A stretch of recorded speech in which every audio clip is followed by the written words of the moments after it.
after all, why shouldn't I get started? Boom. There we are.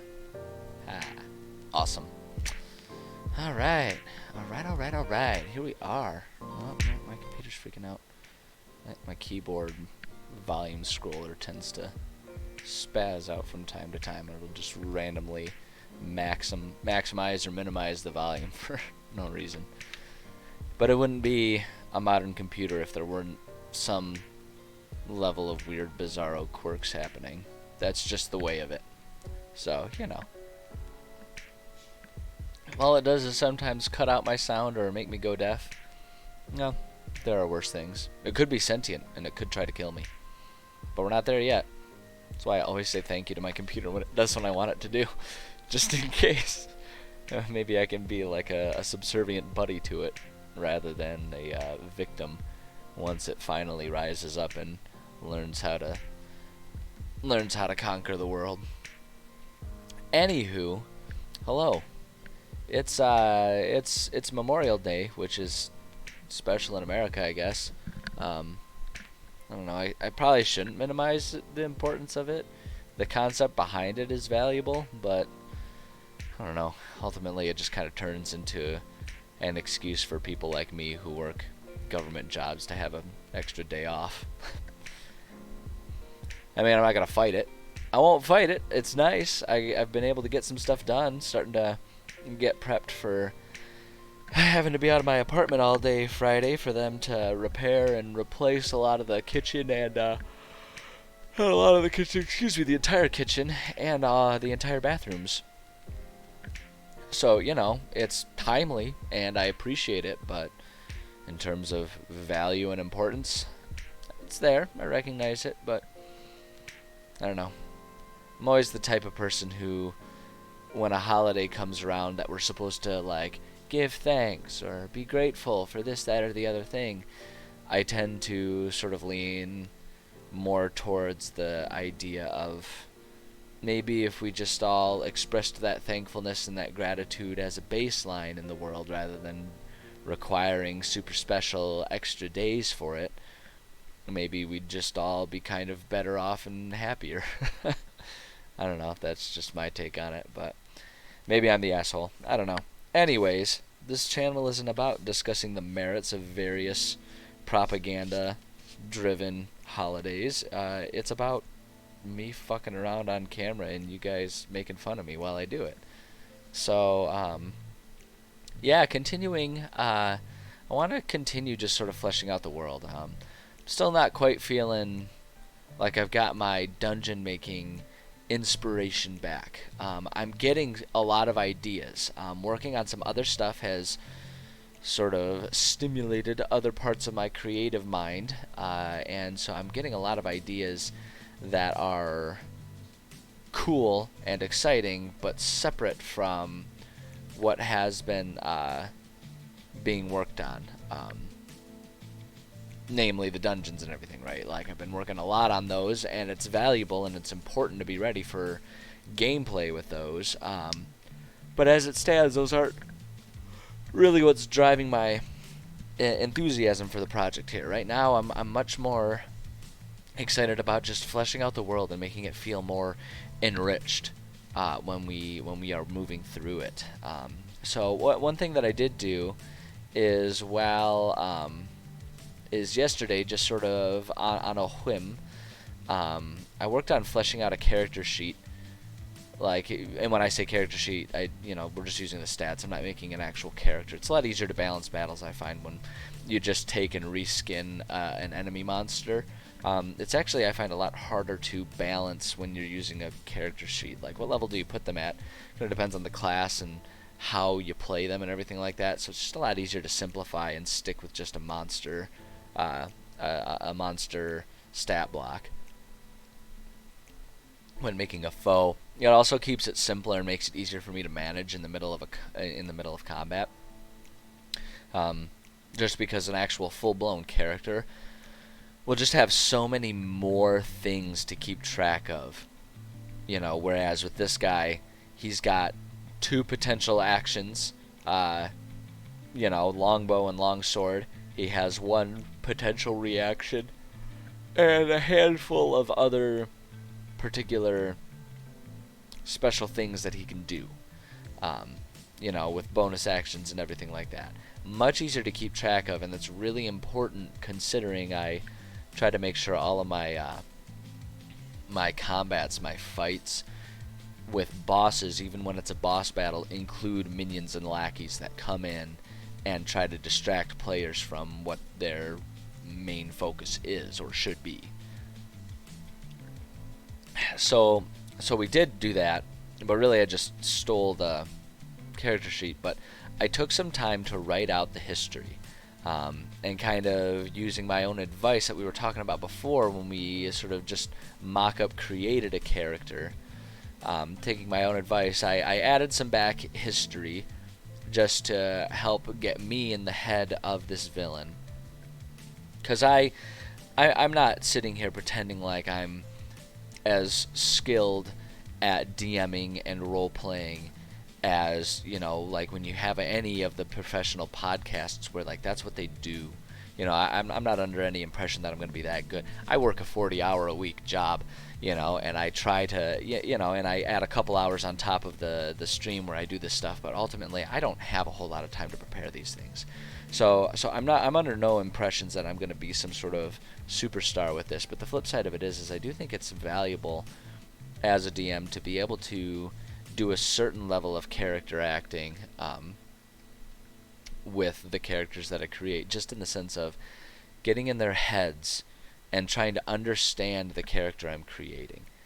It makes it much easier to have a compelling villain that I then present to my players if I actually sort of understand where this character comes from, what their motivations are, what they care about, and the history is one of the most important things about that, understanding where they come from. Because a lot of times while I'm writing the history, I'll sort of reimagine or re-understand, get a new understanding of this character that I've already created, and it just makes it a lot easier to, moving forward, flesh out dungeons, flesh out different story beats, important things like that. So I wrote a pretty extensive history as far as just a simple character goes. It is the main villain, so it's reasonable to add a lot, but a lot of people might see this number of paragraphs, the fact that I wrote probably a short story more than just a character background, and wonder what the effort was for. But the fact is I do have much better understanding of this Summer Legend. I also took the time, again, like we were talking about in the last, I think it was the last stream, where we mock-up made a character. Maybe that was 2 streams ago. I can't remember. All the days blur, man. Days blur. Especially right now. June is going to be an insane month for me. So it's all I can do to just keep track of what I'm doing day to day. So if I ever, over the next month, if I seem scattered and out of it, I apologize. It's going to be a doozy of a month. Lots of good things.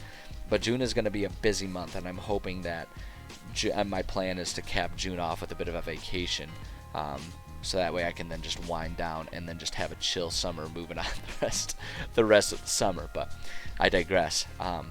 But anyway, like we had talked about before, I wanted to plan out the motivations for this Eladrin. We mentioned, and I can reiterate for the sake of just sort of driving it home and making sure that the message, the lesson, so to speak, is reiterated and adhered to. I don't like making characters that revolve around a quirk or a personality trait. Those are important, but if that's all your character has, it's hard to have a consistent, believable pathway for that character to follow, right?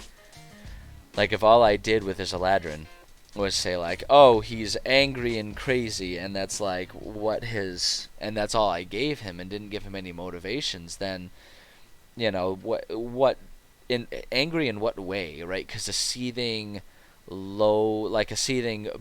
hot coal style anger at the world is very different than an immediate violent rage, right? Those are 2 very different types of being angry, though they're both angry, right? There's like angry in the moment, and there's angry as a person, right? And those are different. Angry as a person is someone who maybe is like short-fused and nerve-wracking to be around, angry in the moment. You can have the friendliest person in the world who, has a bit of a breakdown and is angry in the moment, right? Both angry, very different types of anger. And if you're bouncing between those because you're always just trying to make a character be angry, then you don't have a compelling character, you just have someone who's irritating as piss. So instead, I work out motivations, right? And so I just kind of have right here, I'll go through these a little bit just because it's relevant to what we've talked about before. The Summer Eladrin simply wants to escape the mortal plane. That's it. That's as simple as the motivation can be, right? It doesn't need to be anything more extreme than that. It can just be that simple. Just this basic idea of that's what he wants to do. Everything that he does is in some way, shape, or form driven towards achieving that goal. Right, and that's an important thing, right? When he's interacting with players, if players, and that informs how it is that players could pursue a resolution to this conflict without having to kill him. If they understand, if they can figure out and understand that's what his motivation is, and they just want to convince him to work with them because they're going to help him escape, then suddenly, got a different ballgame that we're working with, and that's realistic, right? He wants to achieve that. He doesn't care about the players. He doesn't want to kill them. He just simply wants to get out of the mortal plane. And if the players are going to get in the way of whatever he's doing to try and do that, then he'll fight them. But if the players leave him alone, he has no concern for them whatsoever. And that's an important character trait to remember, right? That's an important thing. He's not actively trying to hunt the players. He'll keep doing his thing regardless of what the players do. He does not care, right? And that's a very important distinction and an important part of this villain. And it makes the villain more interesting and more compelling. Right? Because a villain who becomes obsessed with just this random group of characters who half the time can't even understand what their own motivations are, then what kind of weird-ass villain is this? It turns into a very Karate Kid type of situation, right? Where you have, like, these two guys who are super angry at each other and going crazy about it, and then anyone from the outside is like, dude, you guys train at different karate gyms, like, calm down. Right? And it creates, like, if they're too obsessed with each other, it creates this microcosm of weird hatred that just doesn't make sense, right? But then if you have a villain who has other goals outside of that, and the players are just interfering with those goals, suddenly you have a very worldly, a very large mission that players can get involved in and make them feel very important, right? It feels less like a feud and more like a world scale important thing that they're doing. So that's the importance of it, right? And I just want to hammer that home, right? Because we had discussions and I think everyone was kind of on the same page, but it's something that's so easy, especially for new players and new DMs, to sort of forget about, right? Because you get kind of caught up in the idea of, oh, this is our story mission. The bad guy wants to stop the characters because they're the good guys, right? And it's possible to have that kind of stuff, but there should always be a motivation if you want a storyline to feel compelling and feel important to the players and make them really feel like superheroes. You should have them doing something independent of what their particular motivations are, right? You should have them feel like they're inserting themselves in a worldwide event that would continue on regardless of their actions, right? That's what makes them feel important. That's what makes them feel valuable to the story. So that's the importance of it, right? And so then I just added a few more details again. So reiterating where that whole rant came from. Summer Eladrin, all he wants to do is he wants to escape the mortal plane. That's what his goal is. That's what his goal is. Everything he does is trying to achieve that. Nothing else about it. It doesn't need to be more complicated than that. You can add detail on top of that, but ultimately that's what his goal is. And so when I'm thinking about in between sessions, when I'm thinking about during a session, how is he going to respond to things? Does the thing that happened help him, hurt him, or does it play no bearing, right? And how would he respond based on that? So we can try and add some more detail here. So I've added a couple notes here for this Eladrin about what he's doing to achieve that goal presently. And that's kind of what informs the specific actions that will take place throughout this sort of homebrew campaign that we're working on here. Currently, he's trying to amass an army of brainwashed prisoners as a way to capture the city of Bephomet. He believes that this is the proper path for two reasons, right? So like that's what he wants to do. And he has his reasons for doing that. It's not just a crazy man who's like, well, I'll take over the city now, right? Like, you should have a motivation. I mean, I notice myself wondering this all the time. I'll watch movies where it's like the villain wants to do this thing, and I'm always just like, to what end?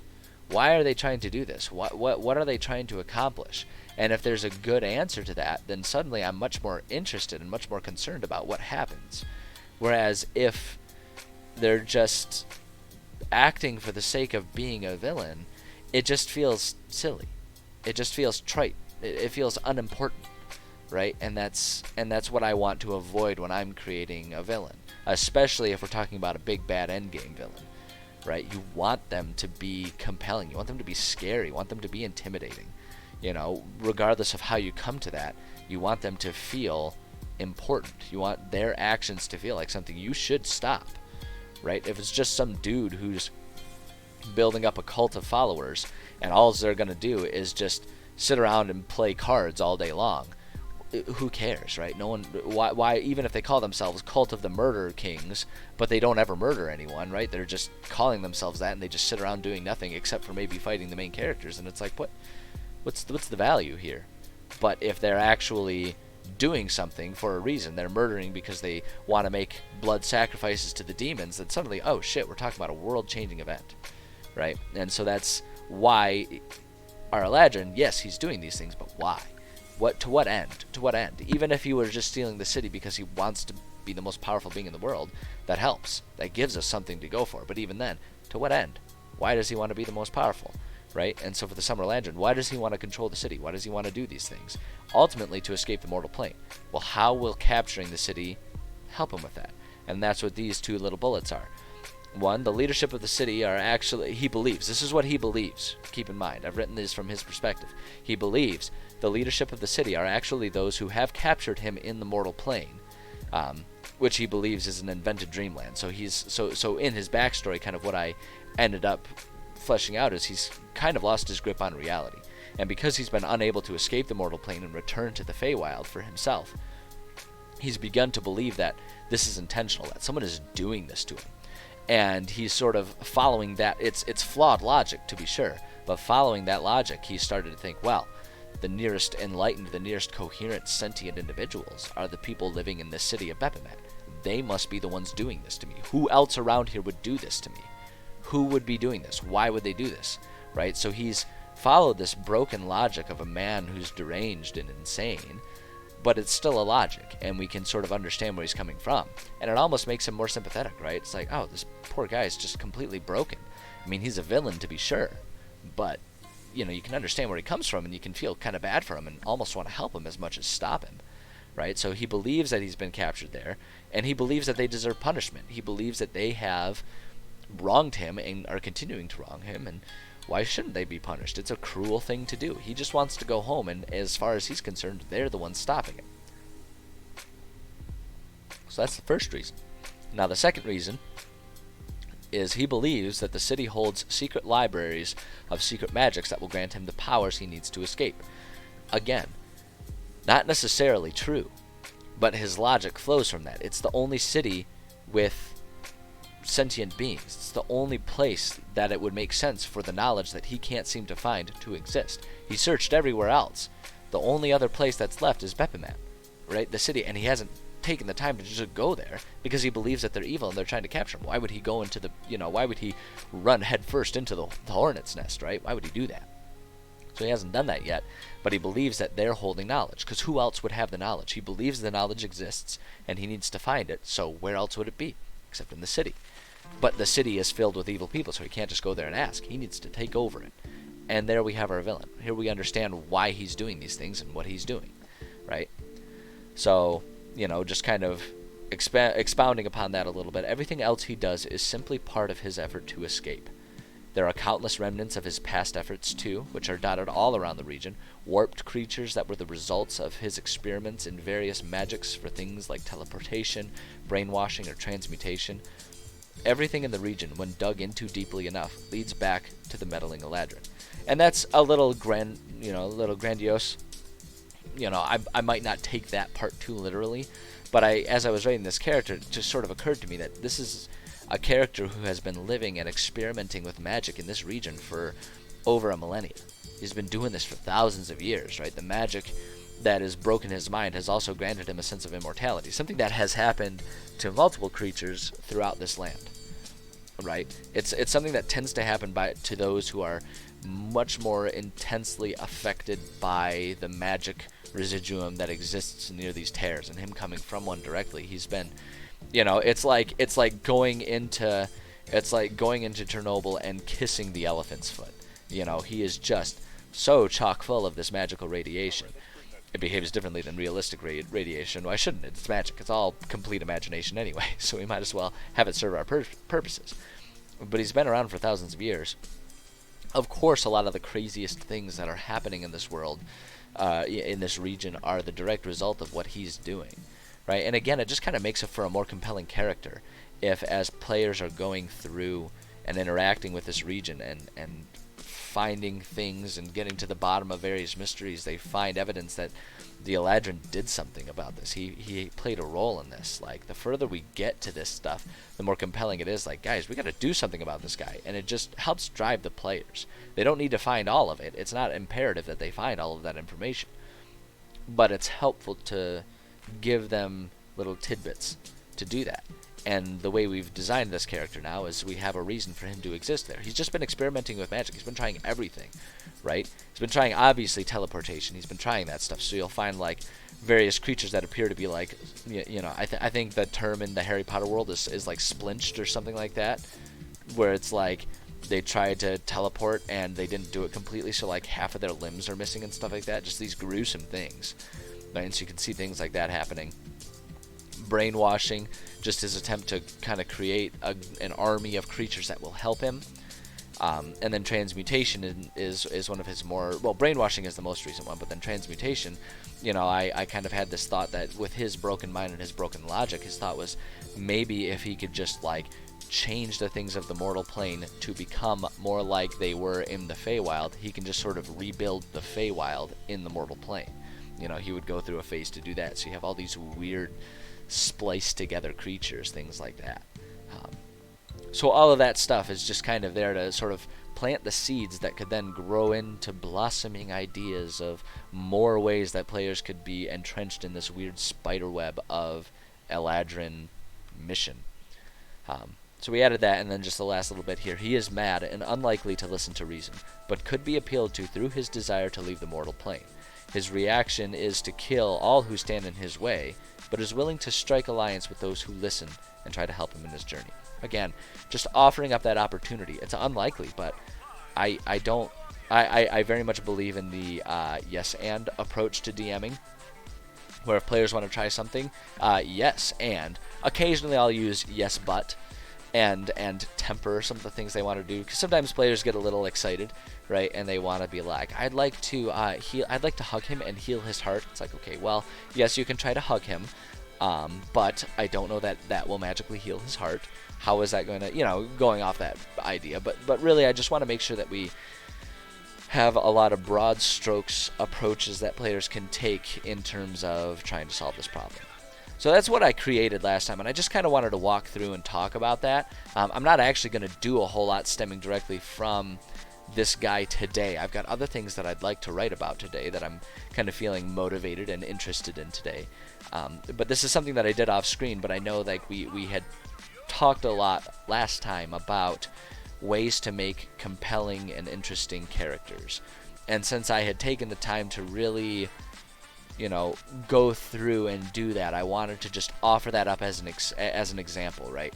Just another example of what I mean when I say have a character that has a motivation, not a quirk or a personality trait. Give them a motivation, give them a goal, give them a mission, right?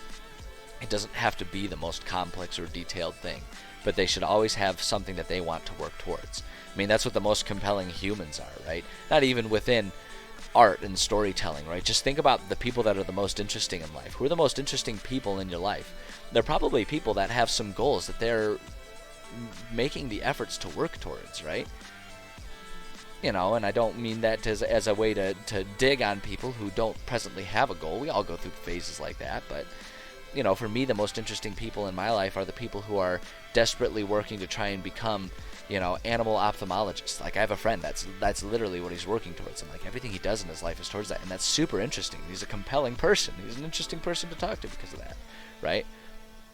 I have some people who are, through my martial arts, who are trying to become, successful professional fighters. That's interesting. That's super cool. That's compelling, right? Those are compelling people. The people that just kind of float around that you interact with, and it's like their goal is to make dinner tonight. It's like, that's not super exciting. That's just survival.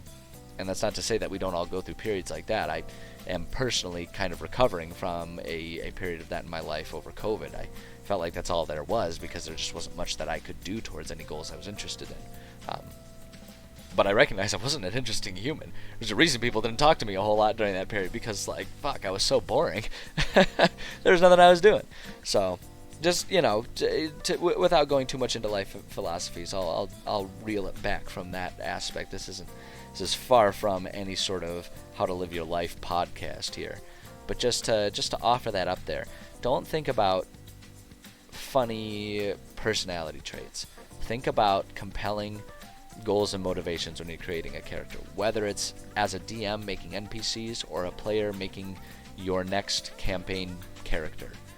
Give them some sort of goal, something to pursue, something that will give reason to the decisions they make. Don't just have them make decisions willy-nilly based off of like, oh, well, he really likes to sing. It's like, well, but why does he like to sing, right? Like, because if someone really likes to sing, that ends up in some weird situations where it's a bard just like randomly singing to monsters because that's what he likes to do. But why would he do that? Even as someone who loves to sing, why would he do that? Like, make it so that he wants to be a world famous singer. So why is he fighting a monster? Well, he's trying to perfect his craft of singing and imbuing magic in his song, or something like that.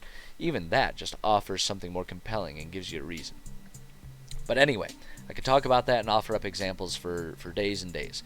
But I'm going to digress from that for the time being. We spent a half hour kind of talking about that. I think that is more than enough time for me to have hit that dead horse with the same exact club. So, instead what I want to do, we're going to go back to the Atlas today. And I've once again sort of reorganized. I realized that it was just looking very cluttered, and that my table of contents here was getting very claustrophobic. I had taken the time to sort of like organize and map out all of the eventual things that would exist there, the rows and columns and stuff like that, and I realized it was just making it cluttered, and there was no point to it because most of it wasn't being used at the moment. Alright, because I have a lot of old stuff that I have written in my old stuff and in various Word documents and stuff. But really what I'm working on right now, these projects, I wanted to have those be front and center. So I've kind of put all of the old stuff in this old stuff tab over here. And I'm explaining this just because I know a lot of people will sometimes ask me about how I come about my organization, and they appreciate my organization strategies. And so I like to kind of walk through the logic for that, just because it's one thing for people to see how I do it, but it's a more important thing for people to understand how I come to these decisions to make these organizational systems, so that way they can take the principles and then design their own system. The most organized people don't use one person or another's strict methods of organizing. They take the tips that people can offer to improve their own system. Everyone's brain works a little differently. Everyone's attention span is a little different. Everyone's focus, is triggered by different things. So everyone has their own organizational system. But I think it's important for everyone to have some sort of organizational system. And anyone who says they operate best in chaos, I can almost guarantee what they mean is they have not found the right organizational system for them yet, so they'd prefer to work in chaos until they find that system. I can almost guarantee that. I don't think I've ever met someone who actually works better in true blue chaos as opposed to finding their organizational system. I think people who say that are people who have just accepted the chaos and try to make it work. My 2 cents. I'm no psychologist. At any rate, I've simplified a little bit, and the good thing about doing it the way I have is I've regained, because it'll only, the table of contents here will only let you go 3 levels deep, right? 1, 2, and then 3. Because it'll only let you go 3 levels deep. A lot of the stuff that was one of the things that was frustrating me about the organization. Like, I was using this dungeon, mission, city, but all of it was like on the same level. And it just didn't make organizational sense to have it that way, right? To have everything at the same level, because there's, the dungeons are part of a mission, right? So I wanted the mission to be a bit more outstanding, because and have a way to be able to close the mission. It won't let me minimize this level, but you can see it just makes more sense that way. Same with the cities, right? They're cities, and I want to add shops, but shops are obviously a sub part of the city. So I wanted to be able to accurately reflect that in my organizational structure too, because it just makes it easier to find things when you're searching for them, right? If you know kind of what level to look in as well. It just makes it easier, makes it more visually appealing too. There's nothing wrong with that. But with that in mind, so since I've reorganized this a little bit, it's much easier to manage. I have this one right here. This is the segment that I'm working on with Horde of the Dragon Queen, which is what my other group is, the group that I'm not working on. And a lot of that stuff, I mean, obviously already exists within the module of Horde of the Dragon Queen. So there's not a whole lot of writing that I need to do for that one. So I have a lot of empty space there, but I want to, it's a project of mine that I'm rolling that into my world and then building more stuff around it to make it a larger, more sandboxy campaign. And so that's why that one exists there, if anyone's wondering. And if there's ever any interest, I can probably take the time and show sort of how I go about folding an existing module into my homebrew world, right? Because I think that's an important part. I know some people might be a little, offer a little more reverence to the idea of an existing module and not want to tamper with that.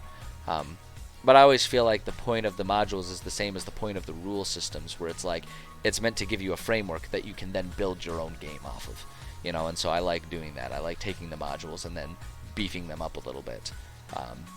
Some of the modules. Some of them are beefy enough as it is. I would argue Curse of Strahd is beefy as it is, and there's probably not a whole lot I could do to improve that one. Maybe improve isn't the right word, but add to that one. Because there's you could play that one 20 times and have 20 completely different campaigns. That's how it's designed, which is awesome. Anyways, more digressions. What I would like to work on today, what I'd really like to work on for my remaining roughly hour and a half that I have, and I'm hoping we can get through a couple things, but at least one thing, I want to work on fleshing out Bephomet by adding some shops. Namely, there are a couple shops that my players have already interacted with that I've just sort of kind of been winging it with, and I have a basic understanding of it, but I want to add some nice detail, and I want to really flesh them out to the point of probably even making a small dungeon map for that city, because sometimes players decide they want to rob a shop. Sometimes players get into, this weird mood where they'd like to pickpocket their way into the back at night and just steal what they need. Or sometimes it can be a handy tool to have an existing shop and have that shop be, for one reason or another, whether it's at the will or against the will of the shopkeeper, directly helping a villain or something like that. And so if you just kind of have that shop that exists and have that map ready to go, if it ever comes to be that you need that, just throw it up on the screen, especially if you're doing virtual tabletops. Just, throw that map on the screen, and suddenly you've got, an actual interesting, stealth heist type of situation, as opposed to just sort of randomly thinking about you pick the lock in, there's no one there. Yeah, and you steal the item. Congrats. It's like if you add something like that, then you can add alarm systems, and it's so much easier to keep track of it. A map is just as valuable as all of this writing and organization in terms of keeping your thoughts straight in the middle of a session, I find. So that's what I want to work on today. I want to work on just making some shops. It's simple. It shouldn't take very long, but it's fun, right? It's fun to do that, and you can add characters that way, and it's really fun to have an existing community and city, especially when we're talking about a city like Bephomet that is the central commerce section of an entire campaign. Players are going to come and go from that place. They're going to be there a lot. They're going to do a lot in this city. So the more detailed it is, the better, because then there's always, then going to the city isn't an exercise in impatience and I wish we didn't have to do this. It becomes its own adventure, and it really helps draw out a campaign. Again, make it feel more grand, more involved for players, which I have yet to meet a player that didn't like feeling more involved. I'm sure they're out there, but most of them really enjoy that feeling. So that's what I want to work on today. So I'm going to go here. I'm going to copy my template here. Although actually, one thing I'm going to do, I haven't used this template in quite some time. So I'm going to take the time to actually go over and take a look at this and make sure it still has everything that I want, which is another valuable part of it. I think a lot of times people who are working on writing stuff for D&D underestimate the value of editing old stuff. It is a distraction, and it does take a lot of time, and there is certainly value in just accepting things as they are and moving on and leaving well enough alone. But I think oftentimes the more you write, the more you learn stuff. I know I'm learning stuff all the time about how better to organize my notes as well as present things to players. And so it's always valuable to just take a minute, if it's been a while, take a minute to go through these things. So I'm just going to go through this template, make sure it still is relevant to what I want to achieve with my shops. So we have here just at the top, basic intro section should be about 1 paragraph. As with all intros, imagine you're writing the inside sleeve for a book. Should be a paragraph that could be read to pull people in. Yeah, I like to just sort of add that sort of, slipcover information for just about every page that I do, just so that way when I'm skimming through, if I'm trying to find something in particular and I can't remember which shop it was, or I'm trying to remember like what the nature of this shop is, or this character or this dungeon. Hey Bard Creative, happy Memorial Day, happy to see you here. I'm taking the time here and we're going through my shop template because I'm gonna flesh out at least one, maybe a couple shops for my city of Bephomet here. And so excuse me, and so I'm just kind of taking the time to reassess my template that I've made for myself to make sure it's still relevant, because I haven't used it in a while. And as I was just saying, I'm constantly learning things about better ways to write notes for myself, write in general, and present things for players. So it's always a good idea to make sure that my templates are still functional, and if I need to, edit the main template before I copy and go elsewhere. Otherwise I'll edit the template for one shop and then forget what I did to change it, and then wonder what the heck I did that made that other one so different from everything else I've been doing. So I'm just taking a moment to do that. Hey Prince John, happy to have you here. You can lurk as much as you like. I love me some lurkers. I find it actually a great honor that you're interested enough that you would just hang out and want to listen to the sultry, smooth tones of my voice. My voice is not pretty. But at any rate, I appreciate you, and I'm glad you're here. So yeah, so just kind of going over this thing. The top entry is always just a simple, quick explanation, so that way if I'm just skimming through old notes trying to find something in particular, trying to remember the nature of something, I've got just like sort of like a own it. That's right. It's like my dad always says when he and I go out and play golf. If you get a good shot, even if you're surprised at how good the shot is, never act surprised. Own it. Never talk yourself out of a good shot. That's what his line is, and I try to apply that to most of my life. Never talk yourself out of a good shot. If something works out, it was on purpose and you meant to do it. But, yeah, so at any rate, always have the little dust jacket thing there to be ready. That's still relevant, will always be relevant. I want to keep that as part of my template here. So operations, so the shop operations, always have the owner there. Yes, I do want to keep that there. This is where we flesh out the owner of the shop. Shouldn't be too in depth. We don't want to have to read 4 paragraphs to sell a few potions. Absolutely. If the owner is going to be an important character, that's when we'll create a separate character page and we'll put them under the foes and friends section. That's where we'll put it, and we'll just link it there. There's no point in reinventing the wheel multiple times, right? So that's what I always do. Oh, look at that. I got a friend. I didn't even realize I was still logged into Steam. How about that? Friends playing Sims. Great game right there. At any rate. But yeah, so I don't want to spend too much time fleshing out the owner of the shop here.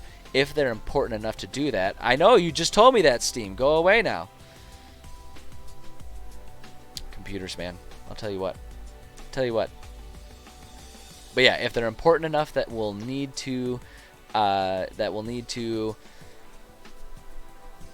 have detail about them, they deserve their own character sheet. And so the first shop that I'm going to work on is I'm going to create the bar that my characters like to frequent in the city, South Quarter Suds.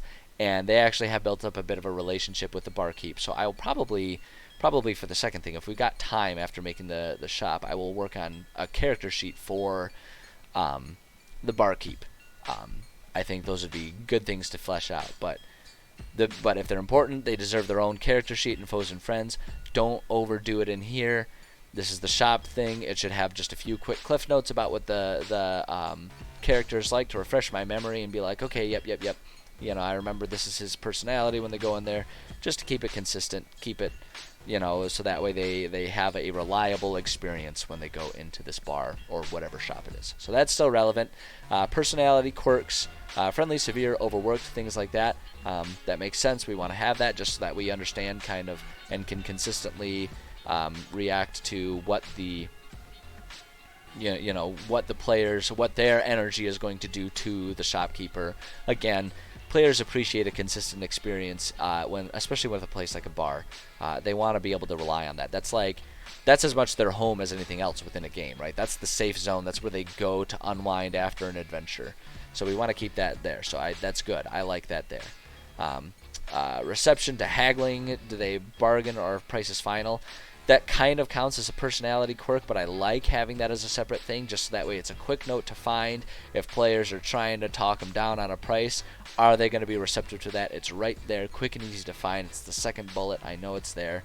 So that's a valuable thing to have ready to go. Creativity, things like if they accept commissions or invent new items or simply keep standards in stock.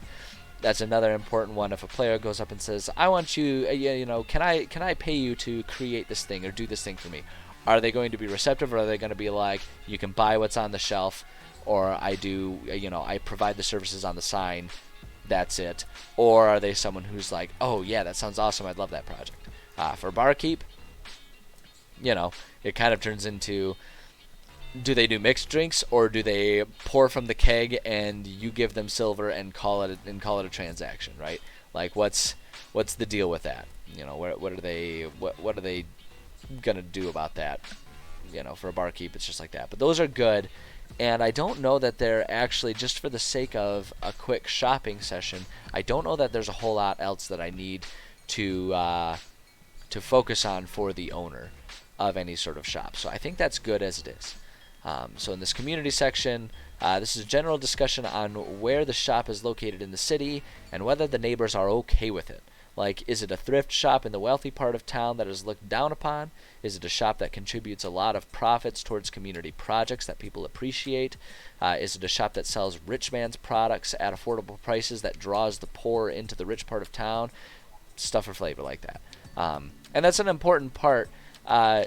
It's one of those things where it's unlikely to really play a role in any given session, but it's flavor like that that's nice to have prepared, just for the sake of, one, helping players understand the atmosphere of the city in general, as well as what district they're in and what shop they're in. It helps just sort of understand and set the tone. And the other thing about it too is, players will get attached to random NPCs. You won't expect it, but they get attached to shopkeepers. They love shopkeepers. And it turns into a really just overflowing well of potential side quests if you have players that are attached to a shopkeep that has been integrated into the city, right? Because then that shopkeep might say like, oh, the neighbors are getting kind of upset about this, that, or the other thing regarding my shop. Players might want to help them with that, and that just offers up great side quest things, gives an opportunity for players to earn a discount at a shop, which I have never met a player who did not absolutely just, lose their goddamn minds over a discount at a shop. Players love that kind of stuff. It cracks me up. But just having notes on that, like, these aren't in-depth, paragraphs upon paragraphs. These are just basic thoughts that are there and at the ready if we need them, And so I like having that kind of stuff there. The next thing, arguably even more important here, though, is the inventory. As I've written here in my own template for myself, time to get to brass tacks. This is where the inventory will be. Should be 2 or 3 columns as below. Mostly should copy and paste from the fleshed out pages for each shop type. And that was a project that actually kind of comes from, there's another project that I have in mind, which is to create a generic version of any given shop, and then we can modify it for the sake of specifying in a unique place. I have not taken the time to do that. I still would like to, but I kind of have in my mind what's going to end up happening is, Like I'm about to flesh out a bar, I will flesh this bar out, and then when it's done, I will copy it, put it in my, I put them up in the holding section, right? Samples of it. I'll put it up there and retitle it Poor Man's Bar, and then, what we create today will become the template. It's the easiest way to create templates half the time. Create a version of something you really like, and then copy it and save that as the template. But yeah, so we'll do that. There's always the standard inventory, uncommon inventory, and special requests. So standard inventory, basic things that are always in stock, and then the cost for it. Uncommon inventory, things that have a 50-50 chance of being in stock based on dice roll during each interaction. So things where it's just like, so there's the standard inventory. That's going to be like, if we're talking about a general store, things like adventure kits, dungeoneer kits, maybe some basic health potions or basic mana potions or something like that. If you're playing a game that utilizes mana potions, it's not really a thing in D&D, but it can be. Things like that. Just your basics, your rations, your basic, if you're in some sort of magical equipment shop, basic items like low quality jewels or common spell casting equipment, things like that go in the standard inventory.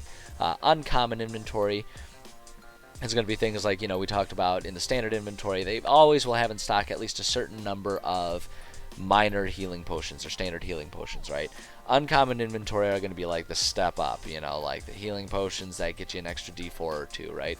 They might be in stock, but those are kind of high demand and high cost to make, so not going to be as common. Players go in and ask for that, roll the dice, see if they're in inventory. If they are, there's only going to be a couple of them. Things like that. And then special requests, those are things that the shop is capable of producing, but players are going to have to ask for it and probably wait for it to be made, brewed, repaired, what have you.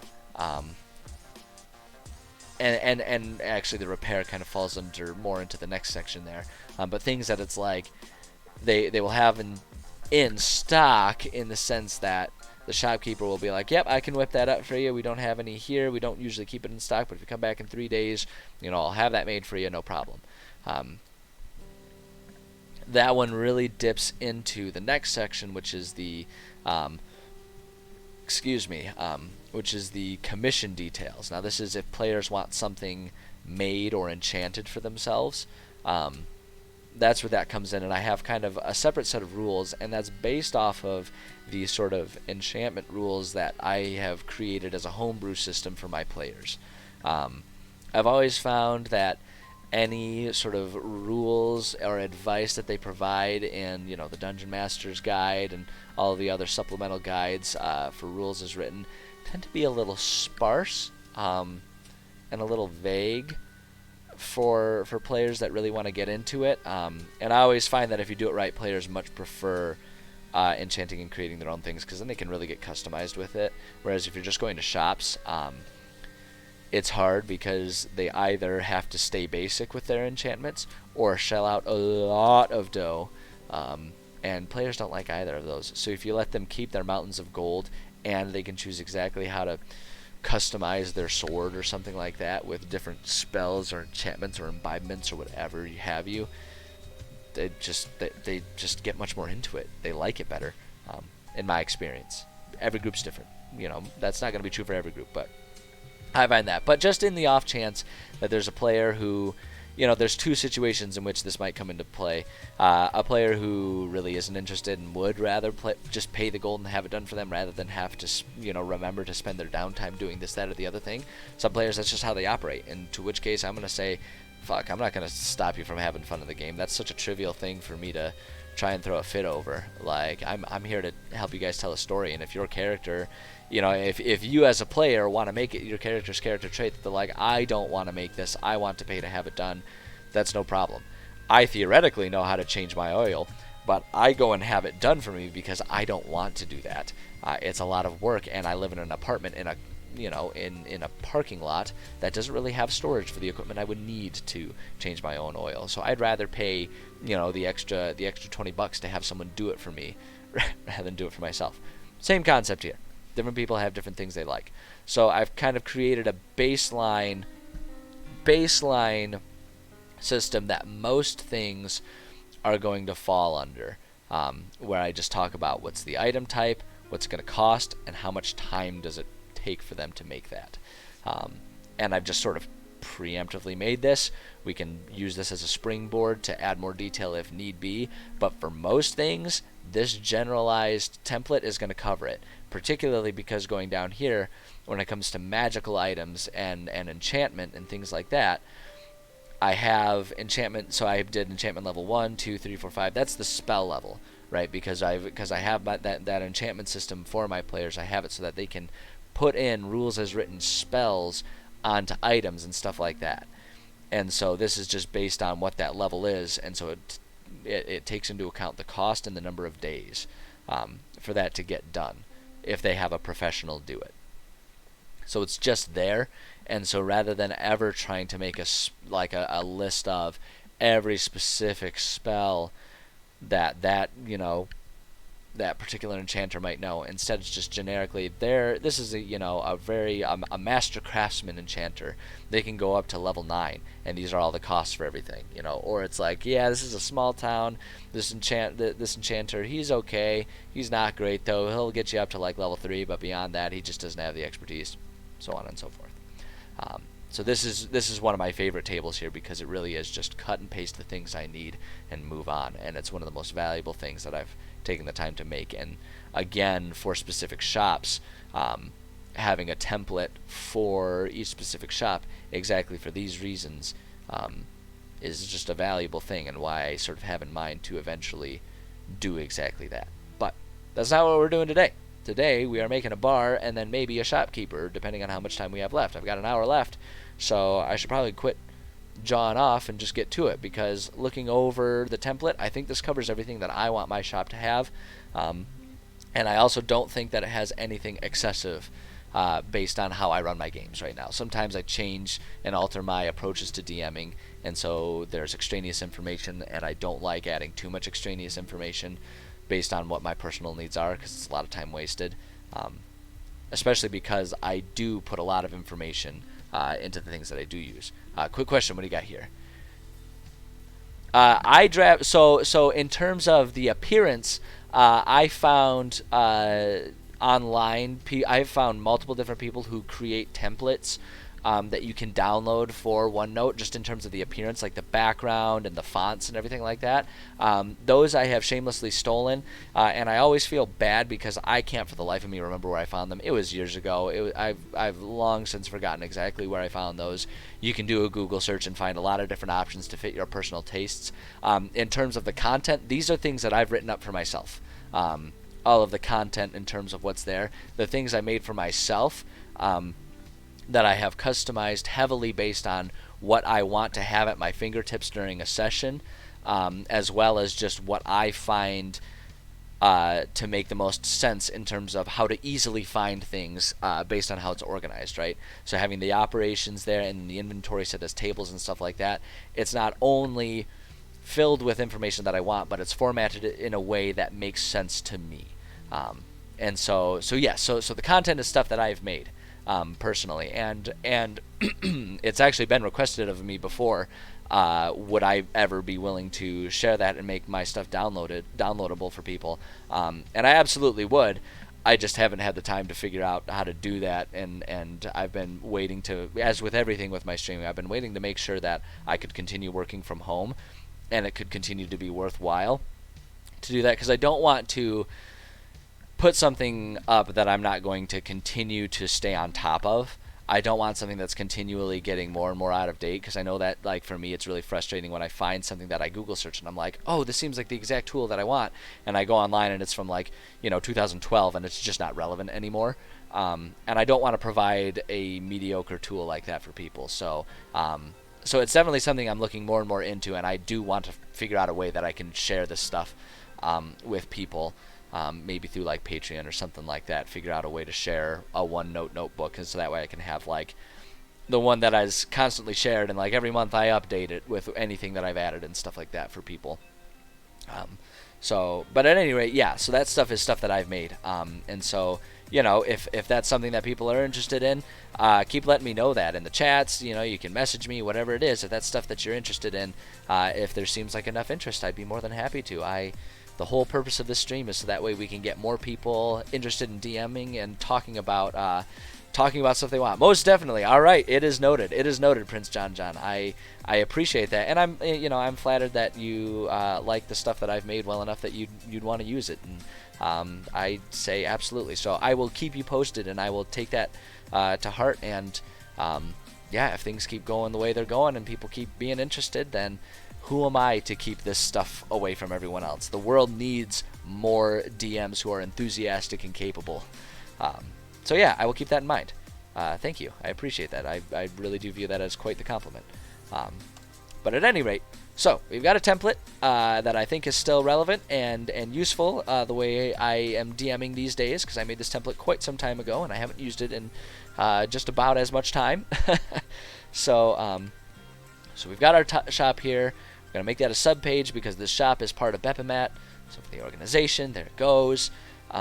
Yes, and so the shop that we're going to make, let's see, I'm going to just, I do like the dungeon, shop, mission, what have you, that nomenclature that I've kind of fallen into using. I like that. It just adds one extra level of visual cue to be like, I'm looking for a shop. Okay, there's all the shops. I can look at these things. Going from there. Anywho, this shop is South Quarter Suds. And this is the bar that my players within our pirate campaign within this region frequent. And they love it here. They love coming and getting drunk because they really are leaning into the debaucherous pirates thing. So they love coming here. They love getting drunk. And this is just the first bar they went to, so they are quite attached to it. So I've been just sort of winging it with it. I have a basic understanding in my head of the character and what the bar is like, but damn it, my players deserve better than just my mediocre ability to remember all of the details. They damn well deserve a consistent shop, so I'm going to give it to them. And anyone watching is more than welcome to steal any ideas that we present here, because I actually do like this bar. I like the bar and I like the owner. It's a fun thing. Our dust jacket description here, we save that for last. That's always just a distillation of whatever else we make. So the owner his name is Tahu. He exists there, and he, if I'm remembering properly, I think I put him in here somewhere. I thought he existed in here. Maybe not. Oh, wow. Man, oh, man, I've really let my players down. Shit. Well, he's probably had multiple different accents then, because that's one of the biggest things that I do all the time. I forget what accent I give characters all the damn time. My players make fun of me for it, too, because they'll take note. They'll be like, I thought this guy was Irish. I'll be like, I don't know. He's from Europe. And do it that way. But my players, I love it when they do that, though, because it pushes me to be a better DM, damn it. So, Tahu, I don't know, let's give him a last name. Why not, right? We're going to give him the details here. Let's go to fantasynamegenerators.com. This guy was born and raised in Bepimat, so we can go real names, Egyptian names, ancient, because that's what nomenclature, or rather, naming naming conventions we're following here. Now, ancient Egyptian names were all just like a single name right there, but we'll add that one modification to it and say that they followed the first and last name convention here. So Tahu, I immediately like the alliteration of Tahu, Totown, Tahuti,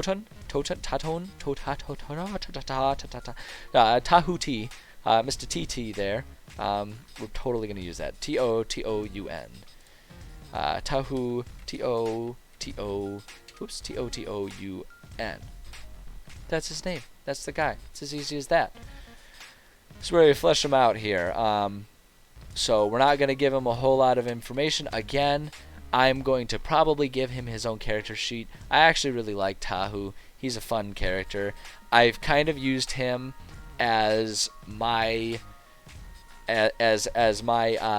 personal voice as opposed to my neutral DM voice. I kind of used Tahu as my voice to like just speak to the players more plainly about what I'm observing, what the characters are doing, namely calling them out for their weird piratey debaucherous bullshit that they do sometimes. And it makes it really fun. The players actually really like it too, because he's kind of the straight man to their insanity, because they know they're insane. They do that on purpose. This particular campaign, they're brand new to D&D. They have not even been playing for a full year. We've got fewer than 10 sessions under their belts. They wanted to play strictly so they could abandon having to be functional adults and just do whatever crazy bullshit they felt like. And that's kind of that's why they wanted to be pirates, because they could just go out and treasure hunt and like cause mayhem.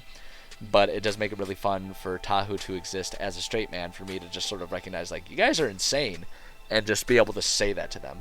I've not told them that that's what Tahu is, but that's what Tahu is, and I absolutely love it. I try to make sure in any given situation, whatever part of the campaign they're in, somewhere within, an in-game day, there exists a character that I can use as a straight man to say, like, y'all are psychos, do you know that? And Tahu is just super convenient because they go back there all the time, so he can just kind of reel them in a little bit. Makes it really fun. Personality quirks. Let's see here. Tahu. Whoops. That's not what I meant to have happen. Give me my bullet points back. There we go. Okay, let's see. Tahu is he's a low-key working man. Oh shoot, I accidentally deleted an extra thing there, didn't I? I didn't mean to do that. Hold up. Yeah, we want to, that's what we messed up here. Okay, personality quirks. Okay, so Tahu, he's just kind of a working man, and actually, now that I think about it, I don't even want to do full sentences. I just want to give some basic bullet points.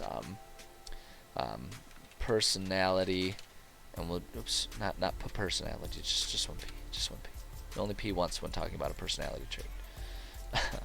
Alright, personality. Quiet, straight man. He's a pretty patient kind of guy. Patient, good barkeep. Listens to the troubles of the patrons. Real cheers kind of barkeeper. Just kind of there. Listens to people, calls them out. Yes, he's a straight man. He'll call them out, but he's patient, that kind of stuff. And we'll also say likes his regulars. The nature of the bar, and this is where we'll put this in the community section there. The nature of this bar, it's in like the blue collar district, and it's one of the bars that is heavily frequented by the dock workers of the city when, once it's quitting time. The dock workers will show up, have a pint or two before going home and going to bed for the next work day. And I actually got the idea for that bar. It's from back when I was working for the county as an environmental health specialist and doing food inspections. There were some bars that were nowhere near the rest of the city commerce, and you'd wonder, why is this bar out here in the middle of the boonies, until you go down the road and you realize there's a strip of factories and warehouses, and the bars were just there to service the guys who were getting off shift and wanted to unwind with their pals for a couple days after a hard day of freaking manual labor is what they'd want to do. And so that's what they would do. They would go to the bar, and it's like there's this weird combination of wholesomeness and seediness that exists in these bars, and that's kind of what I always imagined South Quarter Suds would be like.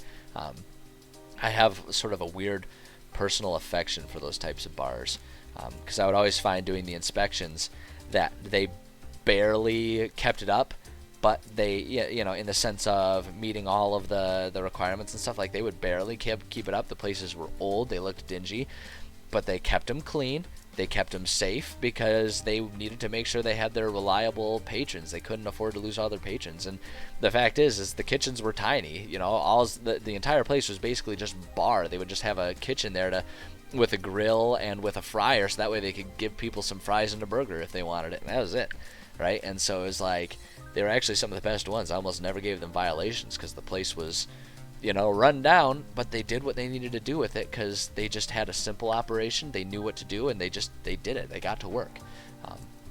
So I have a lot of personal affection for those types of places, which probably surprises a lot of people. A lot of people would expect me to say that seedy bars are the nastiest places, and some of them are, but some of them are just, working people providing for other working people, and that's all it is. There's nothing to it. But at any rate, hold on. Oh yeah, reception to haggling. Oops. Nope. We only need that. Give me my bullet back. Reception to haggling. Tahu doesn't haggle. His prices are fair and firm. That's it. He's a working man. The menu has the price. You pay that. He might waive. If someone comes in and is clearly having a really tough day, he might wave and say this one's on the house. But if someone's all like, I ain't paying 2 gold for this drink, then he'll be like, well, then you can have a different drink or you can leave. Like, that's just what it is. Because his prices aren't high in general. Let's see, creativity. Things like if they accept. So Tahu will make special drinks to order, but doesn't doesn't there it is, okay, but doesn't add fancy things to the menu. So it's basically like if you go up and you're like, Tahu, I've got an idea for a drink, can you provide this for me? He'll be like, sure, whatever, I can do that, and add a couple copper to the price just for the effort it takes. But as a baseline, the menu's the menu, and you can order off of that, and that's how it is. Tahu is a basic man. Yeah. So we got that. So now the community here. So this is just where I'll give a little blurb about the bar here. South Quarter Suds is the name of the place. South Quarter Suds is a blue collar bar that primarily services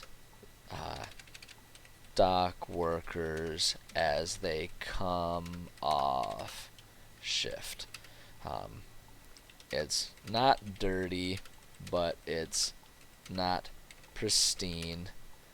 Prices are fair, and anyone is welcome. But fights are not part of the culture. Yeah, he doesn't tolerate. Oops, what did I do? He doesn't tolerate people trying to pick fights and break tables and shit. That's not this bar. This bar is you show up and you drink and you go home. And that's it. Let's see here. It's not part of the culture. The bar is set up in a lower class residential area. We'll say generally the neighborhood appreciates Tahu and the service he provides. The workers who drink are glad for how close it is to home, and the wives are glad for the safe place for their husbands and sons to get drunk and stumble home from. It's like, it's the type of neighborhood, the type of environment, the type of city. Everyone drinks. Everyone knows everyone drinks. It's not considered an immoral thing for. It's not considered an immoral thing for people to drink even heavily like it's one of those. It's like definitely the part of town, but Bepamat in general is the type of town where functional alcoholism is kind of just redefined as life. Like the world is kind of crappy. Bepamet never really recovered from the unhinging. It's still kind of a mess. It's very run down. It's a struggle to make a living there. You know, there are not actually all that many rich people in general. So there's not even really this like heavy class divide. Everyone's just poor and making a living. There just aren't many resources available to the city. Um, so it's just one of those, like I say, it's one of those things where we call it alcoholism, they call it living, they call it Tuesday. And so, you know, the families appreciate, like, this is the type of bar that the families appreciate. It's like, you know what, he's only got a couple blocks to get home. I'm glad he's not at home getting drunk, you know, especially if he's frustrated after a long, hard day of manual labor. He'll go there, get drunk, and then he'll stumble home, and it's just, it's a better situation for everyone, all things considered. So it's like, it's well liked in the community. Um, uh, well liked in the community. Nobody has problems with it being there. So this place does not get much. You know, it's not like a foundry in a neighborhood where people get all pissed off about the smell of everything. You know, stuff like that. It's like, yep, it's the local tavern. People are appreciative of it. And that's all there is to it. Simple as that. So now for the inventory. Do I have? I guess I do kind of have. Do I have a bar here? A pub? I do. I've got a basic pub here. So I guess I did go through a few of them, and we have a basic pub where I basically found an existing list of a whole shit ton of drinks that might exist in the D&D world. And my approach is to try and think about, like, okay, what's the highest price point that might be found in this bar? You know, and then go like that price point and then two lower, right? So there's 3 tiers of price point, and just randomly pick out a few different potential beverages that exist there, and you just kind of do it, and that's what's on tap, you know. And if I ever feel like mixing it up, we can. But if you just do it that way, a lot of times that gives players something fun to think about, so that way if their player wants to celebrate or their character wants to celebrate, they can be like, you know what, we're gonna go for the moss mead tonight instead of just the standard you know, spiced ale or something like that, you know. And it just kind of makes it fun. Players get surprisingly into that kind of stuff. You would think that they wouldn't care for those types of weird minutia, but players like that kind of stuff. They like having access to that because it's easy enough for them to just skip over if they're not in the mood for it during any given session. But they like to have that there, and it just makes it, I don't know, it makes it fun. And like I say, for players, especially when you're talking about players that are appreciative of the escape from the tiresome real world in D&D, it's kind of fun for them to even just like make believe get drunk, you know, and think about what beer do they want to drink or stuff like that. People like that kind of stuff, so it's just fun to have this year. And boy, does this make it easier for me. So here's what we're going to do. Oops, nope, that's not what I wanted to do. I wanted to go over back into here. So, for our standard inventory, uncommon inventory, and special requests, instead of special requests, I'm going to do this, we'll say this special tap. Right, so standard, we'll say standard, tap, uncommon tap, and special tap. And so it's like the special tap is, it's like if players are savvy enough and they're really you know, and they're really in good with Tahu, they can get the special tap. So here's what we're gonna do. So inventory. I want to just add a little blurb here that say drinks are usually the standard tap with 1 or 2 of the uncommon tap on menu, and so I'll probably put a few extras. Is this still playing music? I haven't heard music in a while. It says it's doing music. Sometimes this thing just kind of glitches out and stops doing songs for a little bit. It's weird. Yeah, I still got volume. Alright, well, maybe it's just the song. I don't know. Anywho, Standard tap with 1 or 2 of the uncommon tap on menu. So it's like, yeah, so I'll probably give them, like 5 uncommon taps that are there, and it's just a matter like it just cycles through them or just randomly available.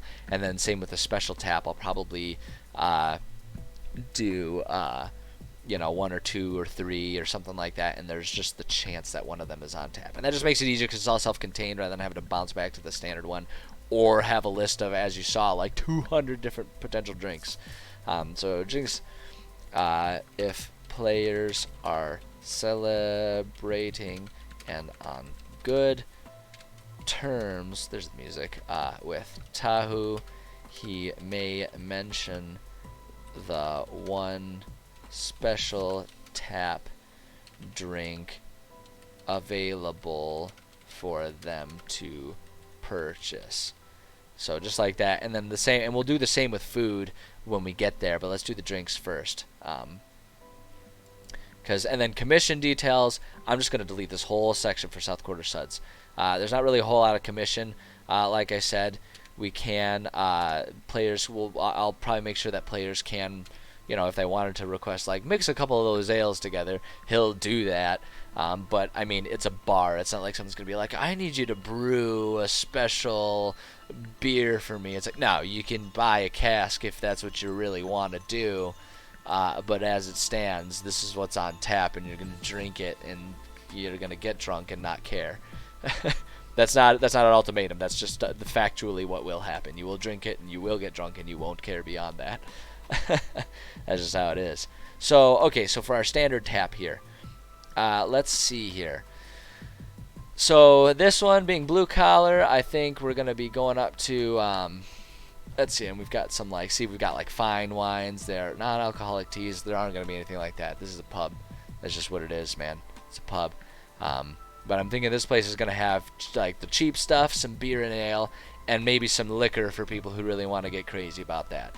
Probably not a place you're going to find a whole lot of wine. I mean, realistically, medieval, half of all beverages were wine. But damn it, this is a fantasy world, and we like to try and mend fantasy with modern day culture. That's what makes a fantasy story compelling, is if it's relatable enough that we can sort of put ourselves in there and have some sort of relatability, right? And for us, when we go to a bar, we don't think about going to a seedy bar to have a nice fucking, cognac or whatever. You don't go there looking for champagne. You go there looking to get pissed drunk on bud. Like, that's what you do when you're going to a seedy bar. There's not going to be much else. Maybe you'll do a few shots while you're there because it's Friday. Who fucking knows? That's what you do at a bar. That's what you do at a bar. Not that I'm an expert. I don't drink, but so I've been told. And so I've witnessed on the times when I've been DD for my friends. Because I do make a habit of being the designated driver for my friends, so that way they don't get their asses killed in a car crash or some shit. Or even worse, get someone else killed in the car crash. So, what kind of cheap stuff is going to be here?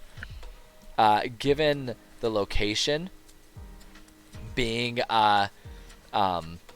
in sort of like a deserted area that's going to have a lot of like sort of orcs and goblins that exist there, I'm really thinking the Goblin Spit Ale and Orc Crag are going to be very common things. So we're gonna put those in there. I'm gonna pick like maybe 4 or 5 of these things and put them all in there. This cheap stuff. So let's see, where am I going here? So we're gonna put Goblin Spit Ale. And actually, because we're doing it that way, we're gonna just put our cost here, 6 CP. This is one of the other nice things about having the templates in the pre-existing shops. You don't have to read up how to do prices, because prices make no goddamn sense in D&D. Like, yes, there's some internal logic, but things get weird. And things have, especially when you start considering magical items, like there's barely an internal consistency. And even then, it just doesn't have a direct analog to modern day, cash. Like, the closest I've been able to find is to just generally consider 1 gold piece is worth about $10, right? And you can kind of offer that up. But even then, that's kind of like, loosely, it kind of works. falls apart when you get big things like airships. You would think that might cost a couple mil, you know, to have, because that's basically the medieval version of having your own private jet, right? But then it kind of like mass out that it's only like a couple $100,000. It's like, it's kind of there. That's the closest I've been able to come up with. So just like establishing what makes sense based on the type of treasure you're going to present to your players, having your own internal logic within the game that you're playing for money, and then writing down whatever you do and sticking with it. Those are like the most helpful components of it.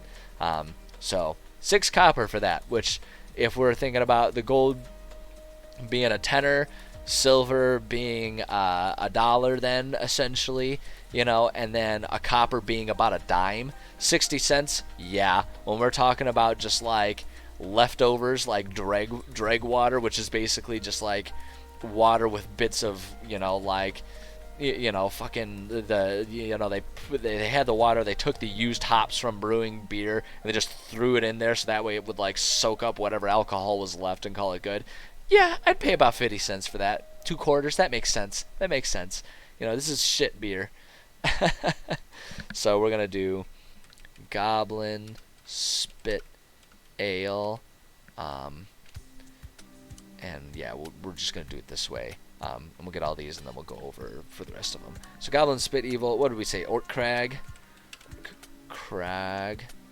I'm pretty sure is what it was. And again, this is coming from something that I've pretty shamelessly stolen, and I wish I remembered. I'm now that I'm like streaming and presenting these things, I'm gonna do a better job of when I steal something for my use, I will copy the link and just have it there, so that way I can further give credit where it's due. I feel bad that like I'm stealing these existing lists and not offering credit, right? It just, I don't know, it just seems rude. Like it was presented on a website. So it's not like I paid money for any of this. So it's not like I'm stealing money from them. But I don't know. It just, someone took the time to make this, and it'd be kind of cool to make sure I could provide that for them. But, you know, nothing I can do about it now. Moving forward, lessons learned. Onward. So we got the Orc Crag. Very powerful. Nauseates non-goblinoids. Popular among orcs and goblinoids. I usually don't, like, adhere to that unless it's going to be really funny. Mostly because the cheap stuff, any of it nauseates people. Like, that's kind of like, half the time I almost think about like, okay, this is your third one, give me a constitution to see if you throw up, not from the drunkenness, but from the grossness. So yeah, grog, I think grog is definitely going to be an existing thing, because grog is, like I say, it's just kind of like the dreg water. Grog. I don't know, let's look at our list here and come up with like maybe 2 more, right? 5 standard things that are always on tap that you can always rely there being there, and it's like garbage, but you know, you drink enough of it, you got enough copper, you'll get drunk off it. It'll work. It'll get you there. Turnip wine might be a good one. That would make sense. Just in terms of what's available, in terms of resources like the turnips there. That said, like I say, I wouldn't consider wine to be part of this bar. They literally have dregs in water. We could kind of do that. Dregs are defined as the sediment in liquids, such as wine or coffee. So it's like if there was mulled wine or something like that, it would just be like the dregs. Like they would take whatever oranges and fruits and hops and stuff were in that mulled wine, and then they just like throw it in the water. I'm gonna totally add that. I think that's hilarious.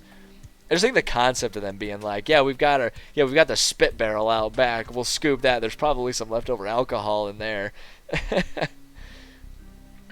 Dreg water, and then let's find one more. Let's find one more funny one.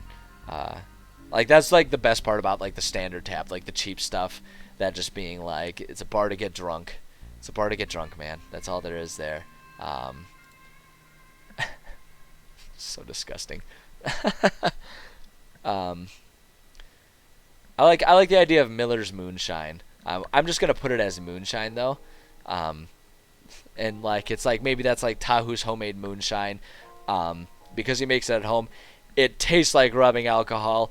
It'll burn everything inside and out once you drink it, but it'll get you there, and it's cheap because Tahu just makes it himself. So we'll do that. So we'll just add moonshine on there. Moonshine. Boom. There we go. So now the uncommon tap.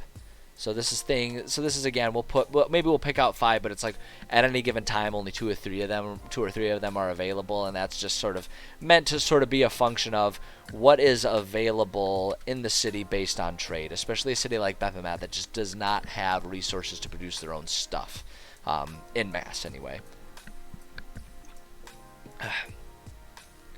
I keep looking over. I'm gonna digress just to share my pity. I keep looking over and glancing to see if my co-writer, my kitty, is there, and she's not, because my kitty is staying with my parents, because they're going to be doing construction on my apartment later this week. I went and visited them this weekend, right? I mentioned I was visiting them for Memorial Day to help my aunt repair her deck and everything. We did a cookout. It was a good holiday vacation. We did a holiday trip, seeing some family. It was really nice. It occurred to me that, like, no wonder I was so excited and felt so good about it. It's the first time seeing any of my extended family beyond, like, any family beyond my parents and my sister and her family in over a year. Because everyone involved was vaccinated. So we were able to safely go see each other and have a cookout. And boy, it was wonderful. But to bring it back to the story, I brought the kitty along just so that way I could leave her with my parents, because I knew that this week was going to be kind of crazy with me packing things up, moving furniture, moving things out, and then the construction happening. But now at moments like this when I'm not actively working on that, and I look over and normally my coworker is there that I can just give her a little scritch. She's not there. And it's quiet and sad and depressing, and you should all feel sorry for me. Because my life is the worst. I don't know. I thought I'd offer that in case anyone noticed me constantly, like, glancing over. It's weird. It's weird when you get used to a creature being around. Like, I understand better now. Like, it sounds so trite to compare my cat to someone's spouse, but it's like, I get it. When someone's on, like, a work trip or something like that and gone for a couple days, I kind of get it now. Like, when people are always like, oh, it's so quiet around the house. I get it, right? Like, and I feel like I can definitely say I get it, because even just with my quiet, unassuming kitty not around, I feel that. And so I can't imagine what it's like if your husband or your wife is gone. Like, I get it now. I digress. I just thought I'd offer that up. And like I say, feel bad for me. My life is hard. God damn. Could I be more offensive, especially on a holiday? No. Well, here, that's going to change. Let's just delete this, and it'll, like, automatically fill it out. Okay, there we go. So what's available in the uncommon tab here? Let's find just some standard beer and ale that exists there. So the elven and the moon type stuff, I'm gonna say is probably not as common there. So things that are loved by the halflings, gnomes, and dwarves, those are just not races that are common in Bephomet. So those are not going to be commonly available there. Something like bacon beer might be there. The Pulse Brown Ale as halfling, not as much. Moon Mountain, drink from the a very popular drink from the Moon Mountain Brewery in Forgotten Realms. Again, this is like a taken thing, but again, if it's going to be in the mountains, not as much. Spiced Ale and King's Ale, much more common, because those are things that, like, those always strike me when you hear Spiced Ale or King's Ale. That to me always strikes me as something that's not a recipe, but rather kind of like how every diner has their own breakfast blend for coffee, right? Every coffee roaster has their own breakfast blend, things like that. So I always figure those things are kind of like that. So yeah, so Spiced Ale and the King's Ale are there. Excuse me.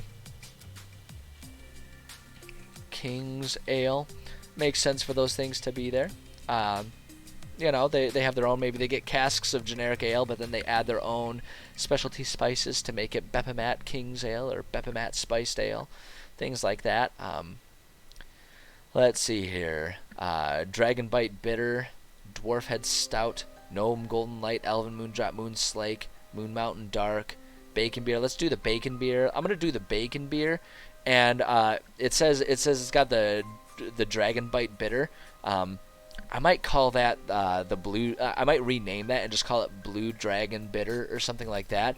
So that way it's kind of like functionally the same concept. It's got kind of like a specialty name, and it might be available. But regionally speaking, there's a blue dragon that exists there, and it's not an unknown fact that the blue dragon is there. A lot of people consider it a myth, but it's a coastal city. Like, people believe that there'd be a blue dragon there. So yeah, so let's do shit. What was the other one I was gonna do? Fuck. We could do Trollbane Ale too. That'd be kind of an interesting one. But yeah, okay, bacon beer. We'll do bacon beer, and then the Blue Dragon bitter. We'll call it that. And boom, there we go. Bacon beer. Fuck, I don't drink it. I'd try a bacon beer. Are you kidding me? Sounds tasty. What the fuck do I know? Why the fuck would I say that? I don't know. It might be disgusting. People who drink beer would know better. I know what different sodas taste like. I'm kind of a soda connoisseur these days.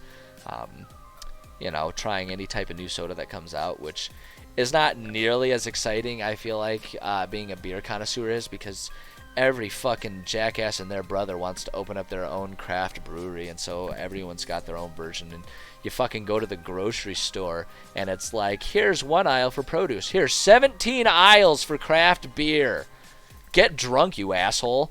Like, that's what it feels like when I go shopping these days. And then soda is like back to, well, we've got Pepsi and Coke, right? But like, I will say, sometimes there's some fun stuff that shows up. Mountain Dew does a really good job of having all kinds of different flavors. Like, throughout the course of the year, they'll try 2 or 3 different flavors, right? They'll do that, and like now there's like a currently out, like, dude, this is what I'm interested in. That's how exciting my life is. There's they've got Pepsi has like mango Pepsi now. That's actually pretty tasty. The mango isn't too overbearing, and it just kind of freshens up the Pepsi flavor a little bit. You know, you can do stuff like that. And if anyone's sitting here gearing up to give me all kinds of shit about how soda's bad for you, it's like, well, fucking stop drinking beer, you hypocrite. Everyone has their own things that are shit for them that they still put in their bodies because they like it. And god damn it, that's what my thing is with soda. Leave me alone. Blue Dragon bitter. I'm not worked up about this. I don't have strong feelings. Leave me alone. Alright, so the special tap. So at any given time, uncommon tap might be 1 or 2 of those that are on tap there. You just kind of roll the dice and see what's on tap there. And then the special tap, there might be like 1. There maybe is 1 of them available. Let's pick out 3 of the liquor and spirits that are there, and maybe they'll have 1 of them in stock. So let's see here. Maybe we can do... I just like the names of a lot of these. Oh, Desert Lily Brandy. You're goddamn right we're going to be putting that one in. Regionally speaking, they're like right next door to the Coursewind Desert. Of course there's going to be Desert Lily Brandy. That sounds awesome. Sounds so thematic. Desert Lily Brandy. Boom. Desert Lily Brandy. And then what was the cost of these things again? Fuck. 6 silver pieces. Okay, excellent. So 6 buckaroonies for these things. Which, I don't know, bar prices, I don't know if that translates, but we're gonna call it good. Fuck me, man, I don't know. So, no, god damn it, where's the backspace? I'm getting punchy here, man. You can tell I've been talking for a while. I'm getting punchy and worked up about nonsense. Alright, that's here. I like the idea of fireweed whiskey. That seems thematic. Is it Lily? Fireweed whiskey. God damn it. Whiskey. Damn it. Damn it. Can't get anything right. Alright, holding a sec. Let's see, what else would be interesting? Frenzy water, extremely potent. Bottle may sometimes spontaneously burst into flame if left in sunlight. Might cause a berserker rage. I'm putting that one strictly because I think it would be hilarious to have that maybe possibly happen to one of my players. I think that sounds absolutely fucking hilarious. And we're gonna this time copy and paste it directly. So that way we can add all the details of it. Hold on, formatting. Keep text only. There we go. Let's see here. I'm just gonna only leave that might cause berserker rage, and just do that, just because that's the part that I think is really funny and that I really want to see happen. And that's why you need to be invited by Tahu to partake in that. He won't just naturally give that to you.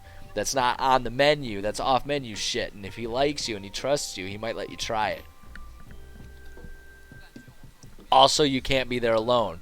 There needs to make sure that there are a few of your compatriots with you to try and grapple you down in case it puts you into a frenzy.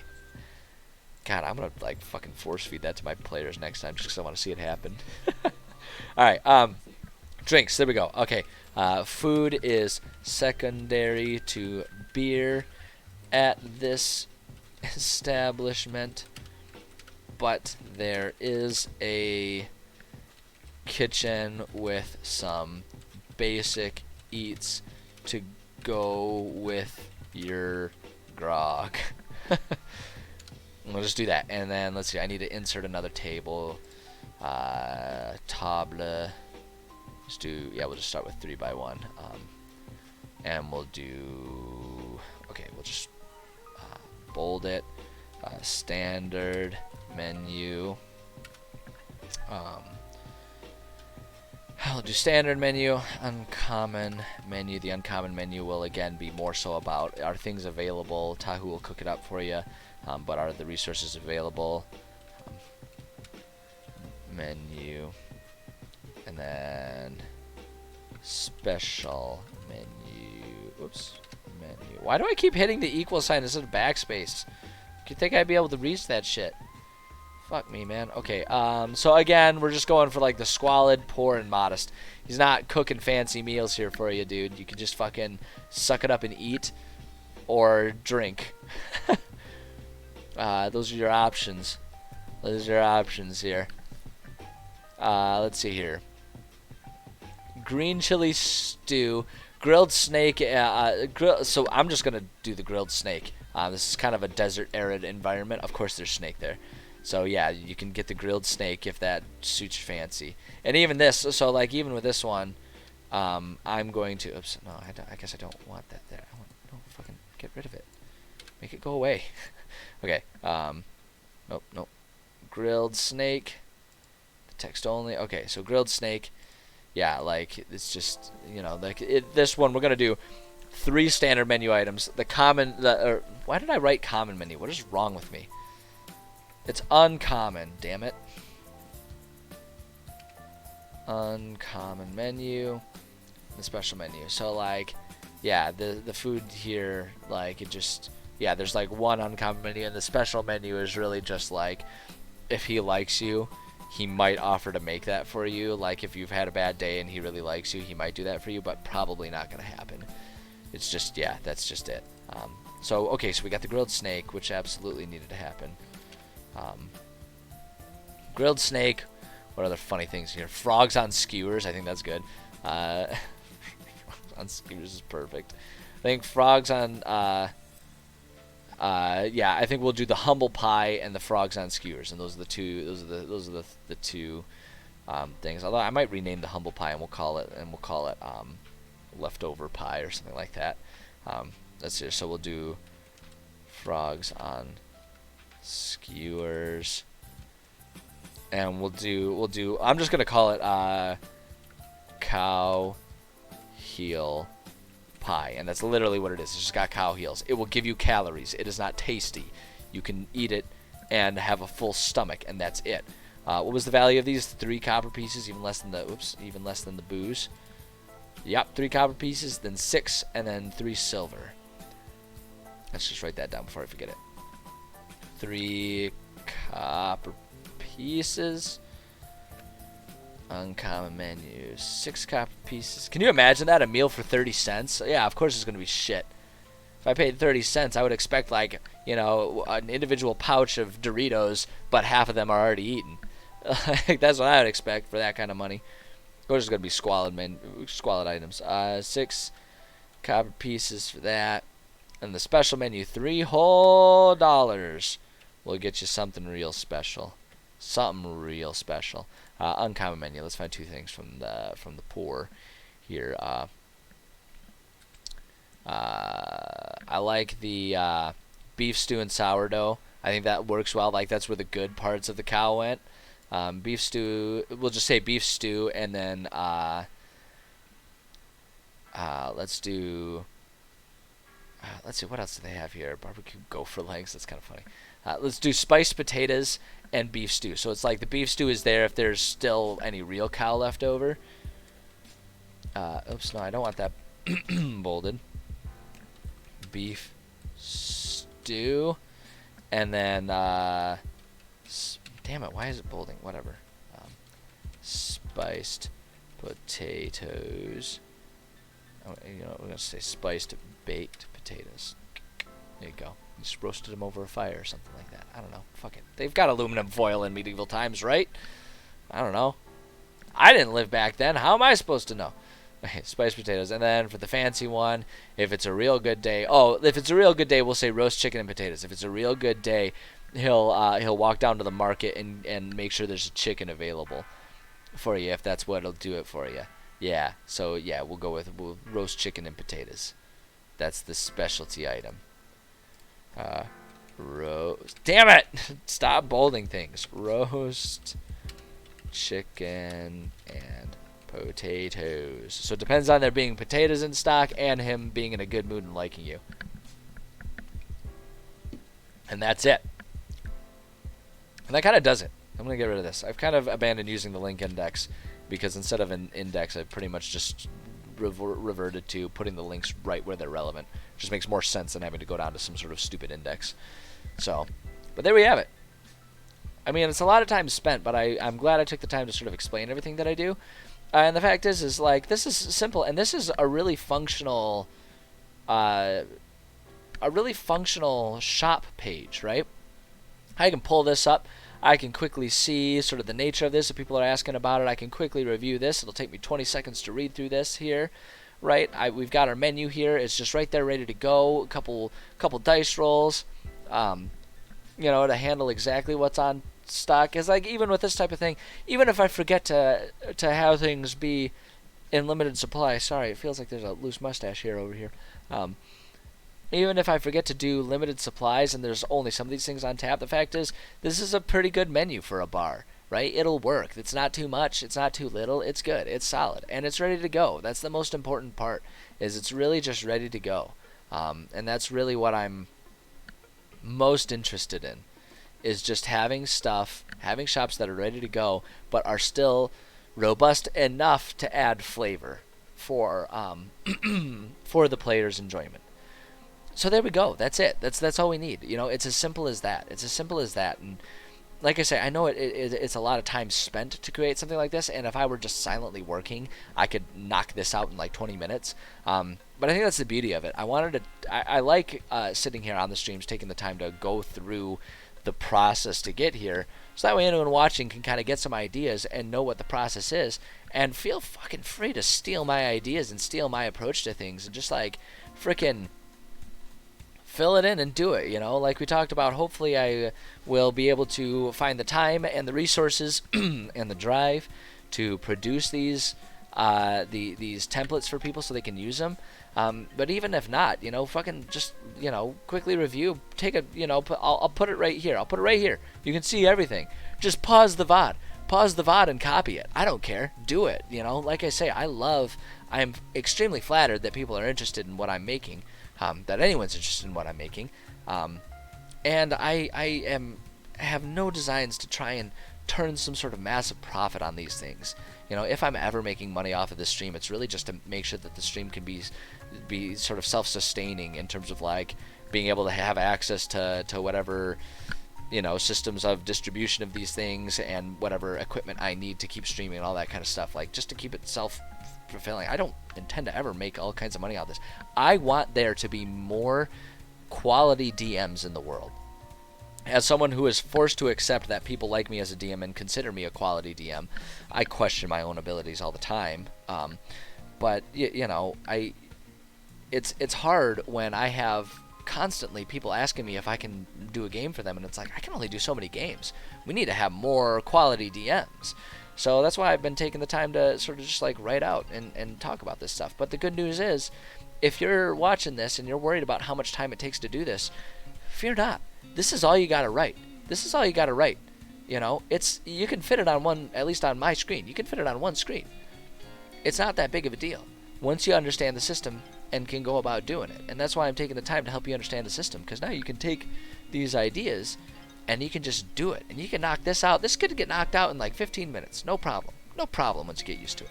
It's great. It's right there. And you've got something that exists in your world. You can copy and paste this exact thing. You can just go with it. And it's a great resource. And we can feel good about it because we created it, right? So, there's that. I'm looking at my time. I've got like 15 minutes left. I don't know if we're going to finish it, especially if I'm taking the time to explain how I do things as I do, as I am wont to do from time to time. But what I'd like to do is I'm going to get started on Tahu here. I talked about wanting to do that, and if we at least get started, then I can just like quickly finish that up later. But let's just do it. Let's just do it. I did set out for myself a goal for today in general. It's a day off for me from work, so I've got more time. I wanted to finish 2 entries. Got one there. Let's start the second one. Let's start another entry. So we're going to go to Foes and Friends here. I'm going to copy the character template.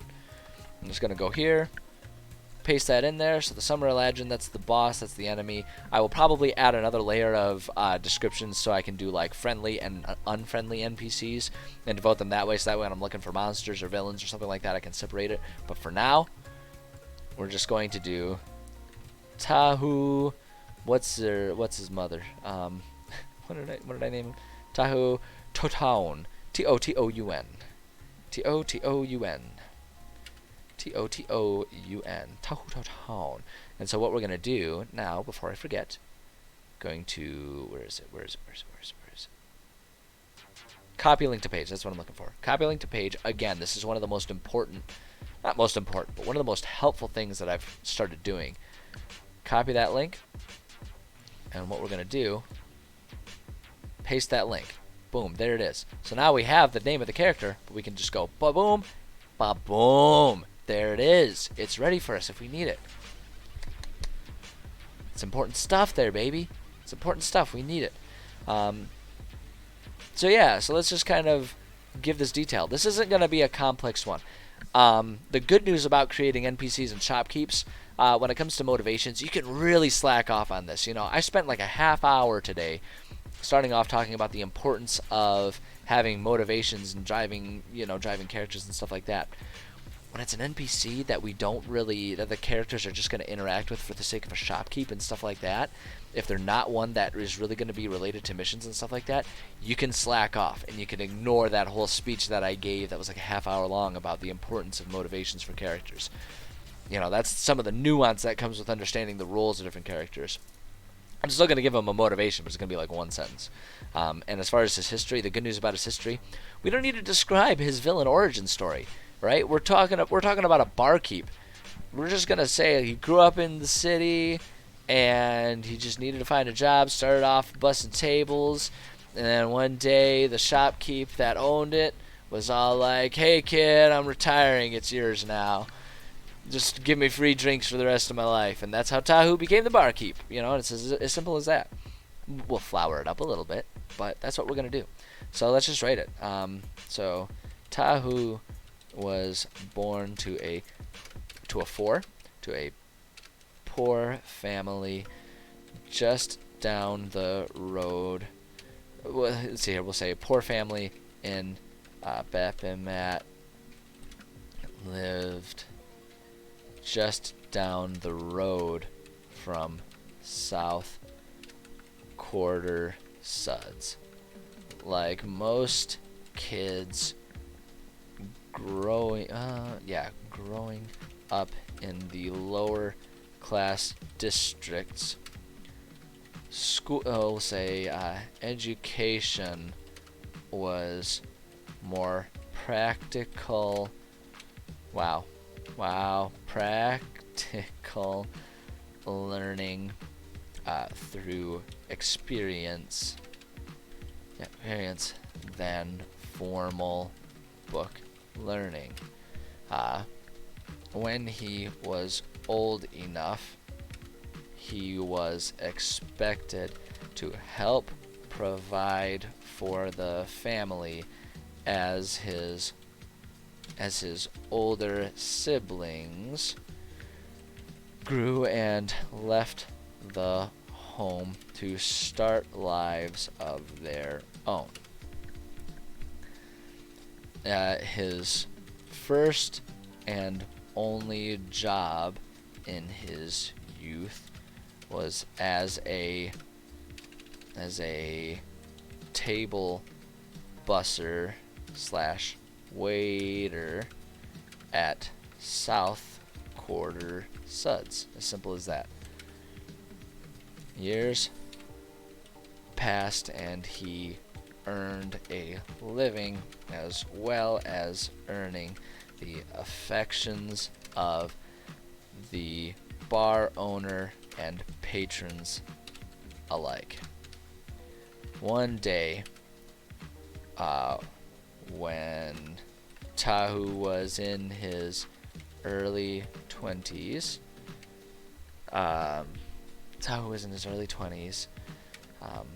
let's see. Oh, actually, you know what I need to do. Tahu, a human male. Boom. Just add that little bit in there.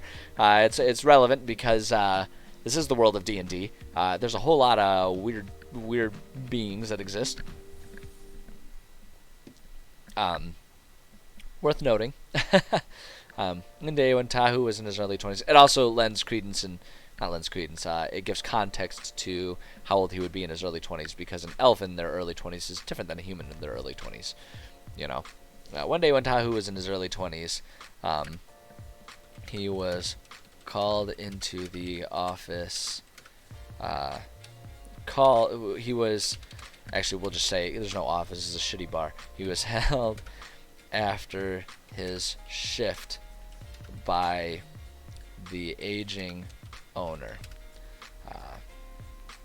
During this short but still touching meeting, the owner told Tahu, space, we're going to add the quote, "I'm old and don't want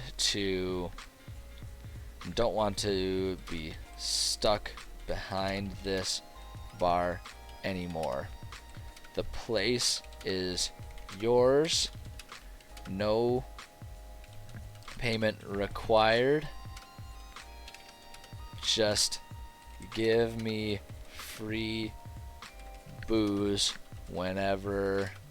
Just give me free booze till I croak.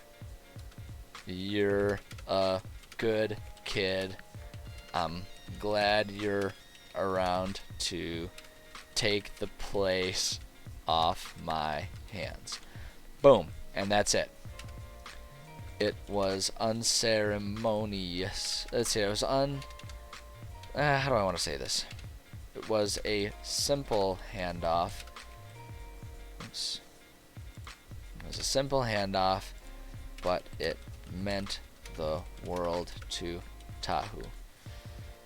But it meant the next day, Tahu was behind the bar, and aside from a few knowing nods and winks, the patrons said nothing, treating Tahu with all the respect as if he had always been the barkeep and was the one we'll just say that, as if he had always been the barkeep. The previous owner sat at the same stool at the bar every day until one day he was missing, and the next his son came in to tell all of the time and place for the funeral. Most regulars and Tahu attended and toasted the man that same night at the bar. Ever since, Tahu has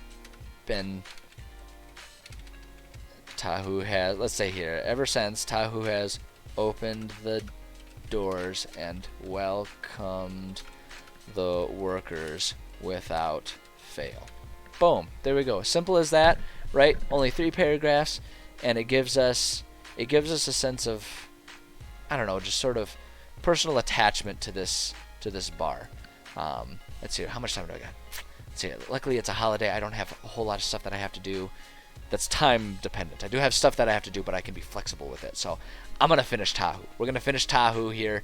We're going to go through the character here, give people an example of what I do when I'm going about making a shopkeeper NPC, and I can check off my to-do list what I wanted to do, which was get 2 entries done here. It'll feel good for me. It'll feel good for you guys. It's just going to be a good day all around if we finish this off. So let's see here. So his motivations. Tahu's only motivation is to keep the bar running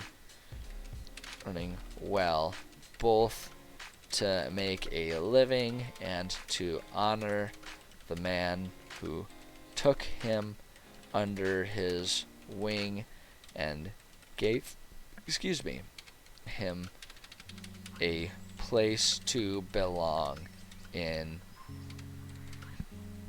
the tough world of Zaoria. Tahu's a simple man. He just wants to open his bar. Let's see here. His only motivation is to keep the bar running. He presently has no underling, but is getting old enough that he'd like to find an apprentice. Oops, I need to spell apprentice right. Apprentice, as he once was. Apprentice as he once was, so that in maybe 10 years he can, well, say, actually, you know what, knowing Tahu with his age, Tahu, a human male, I'm going to say approximately 40 years old. So this is like kind of a medieval type of world. It's not like he's going to live to be 100 or anything like that, but he'll want to retire by the time he's 60. So we'll say apprentice as he once was, that in maybe 20 years he can retire and continue the tradition of handing off the bar. Well, that's what he wants. He doesn't want money and riches. He doesn't want to make money by selling a profitable bar or anything like that. He just wants to, earn his living and eventually hand it off. So that way the regulars that he has a certain affection for can continue to get their beer, and he can rely that it's on good hands, and so on and so forth. Tahu's a simple man. Simple man, and I'd be lying if I said I didn't almost envy this fictional life that I created for Tahu. As much meaning as I find in my day job, working hard as a government, as a public servant, giving back to my communities and stuff like that, as much as I find meaning in that, there's a part of me that would really like to just find a simple service job, maybe not as like a waiter or anything like that, maybe not necessarily as a barkeeper, but just a simple, straightforward job that I could just do until I save up enough and get old enough that I can just kind of relax into my retirement. There's something kind of nice about just a simple, straightforward, you've got your work, you wake up in the morning and you do it kind of life. Even working for the government, I do kind of try to live my life that way. I wake up, go to the gym, get my physical exercise in, go in, get that work done, go to my day job, get that work done. Nowadays, come here on the stream, get that work done, provide that for people. After all that stuff in the day, these days too, getting more and more involved with all this physical activity, getting involved in martial arts and rock climbing. Hopefully with those, one or both of those things, eventually get to a point where maybe, get some work done, teaching other people how to do those skills, and then go home, eat a meal, go to sleep, wake up and do it the next day.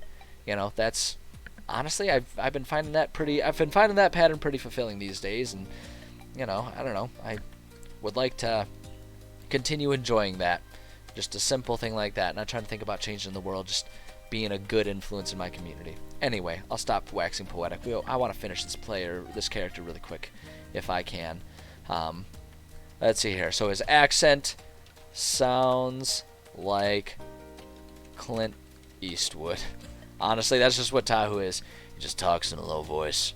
simple, doesn't say a lot of words, just kind of a gravelly voice, just talks to people. That's about it. Just kind of like that, you know, almost a southern drawl to his voice, deeper than what I can usually produce, which is always depressing to me. I don't know why. One thing I've always found, very deep, bassy voices, men and women alike, I find deep, bassy voices very attractive and very enviable, and I wish my voice was like that. I wish I had a Morgan Freeman kind of voice, you know. I don't know, something about them, they're just so smooth and calming. I don't know, it's cool. Anyway, that's a weird thing for me to comment on.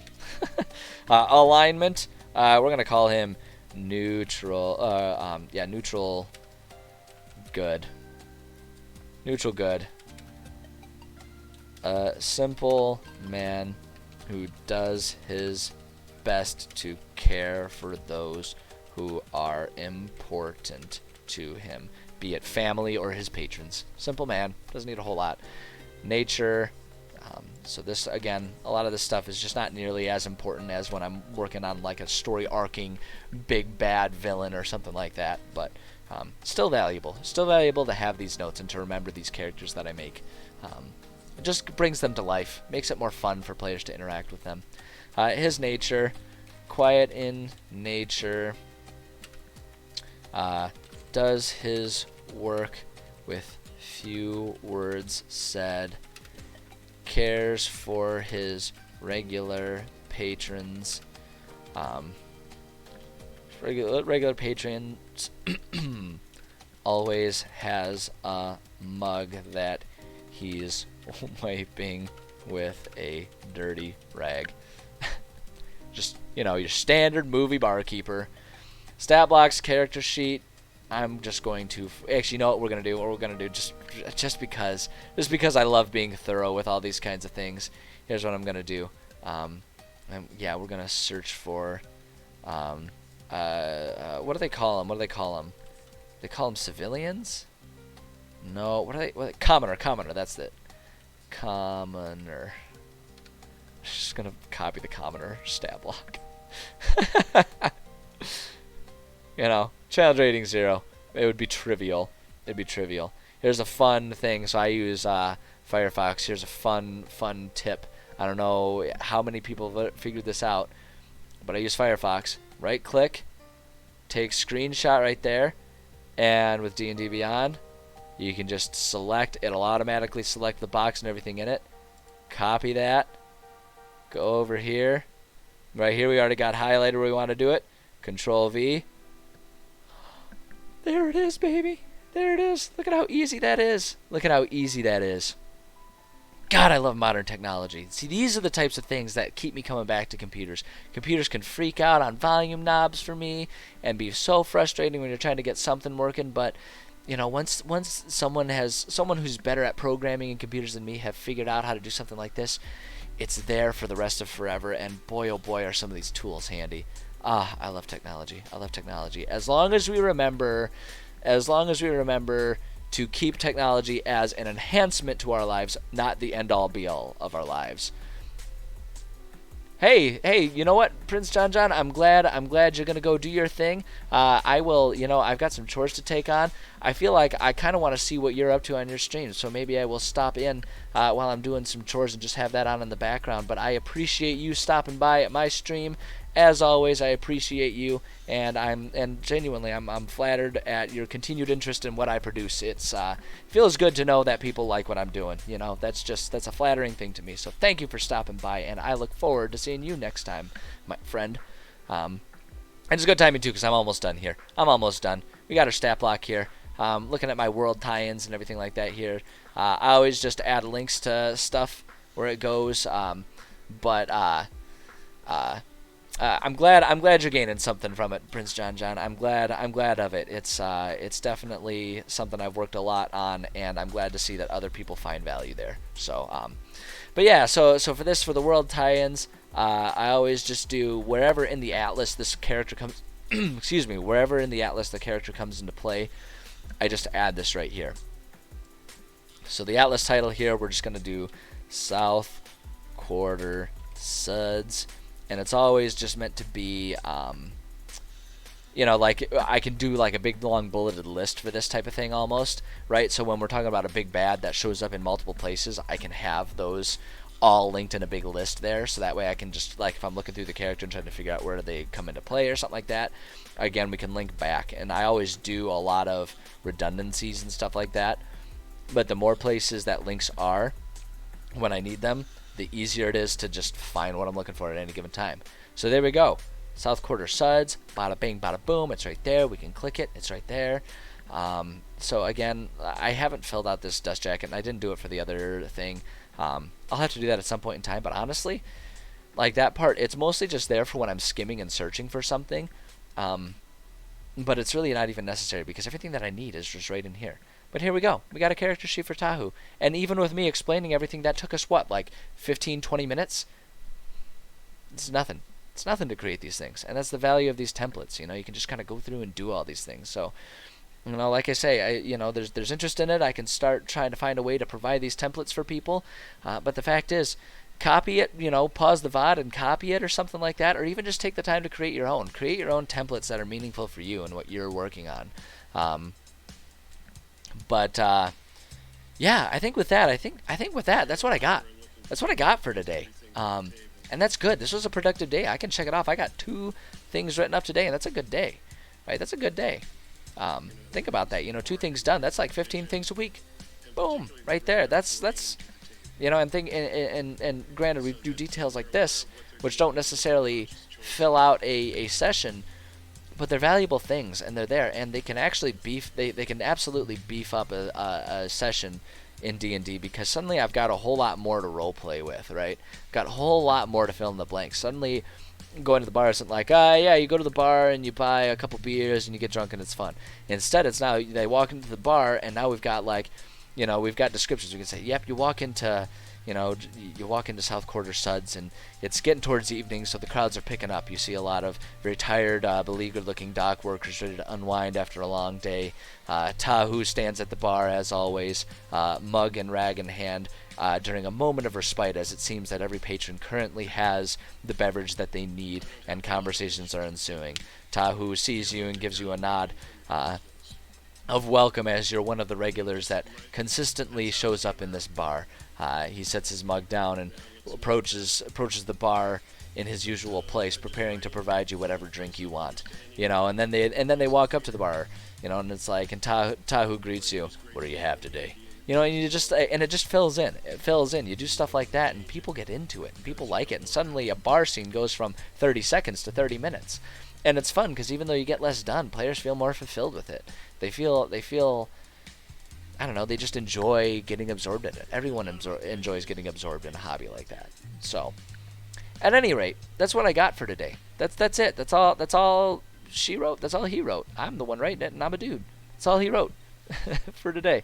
But it's good. It's good stuff, and I'm glad we did it. And I'm super appreciative and thankful for everyone who stopped by. As always, if you want to review any of this, or if you want to look at any of my other stuff that I've written, I do post the VODs. They're up for a couple weeks on Twitch, and then I immortalize them on YouTube there, on my YouTube channel. You can find it linked on my page here on Twitch.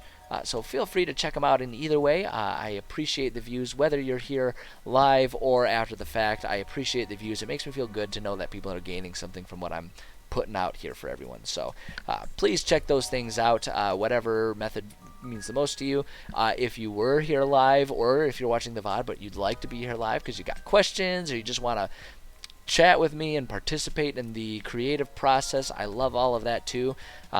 You can catch me around this time.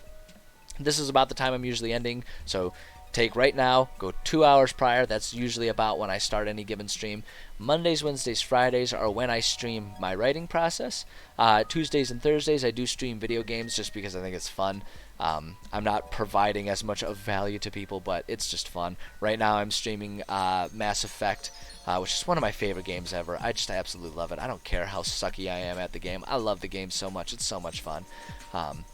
So yeah, if you want to check me out, we can do that kind of stuff. Although I will say this week, there will not be a stream on Friday because that's when they are remodeling my apartment, and I gotta be out of this place all day long while they're remodeling. I am not allowed to be here, which means I will not have access to my computer and I cannot stream. And I guess tomorrow, Tuesday, I plan to stream, but it may be at a weird time. I've got my parents offered to come help me pack up my kitchen and my bathrooms to prepare for the remodels, namely moving all of the heavy stuff like my dining table and all that kind of stuff, and the shelving units that I've got in my dining area.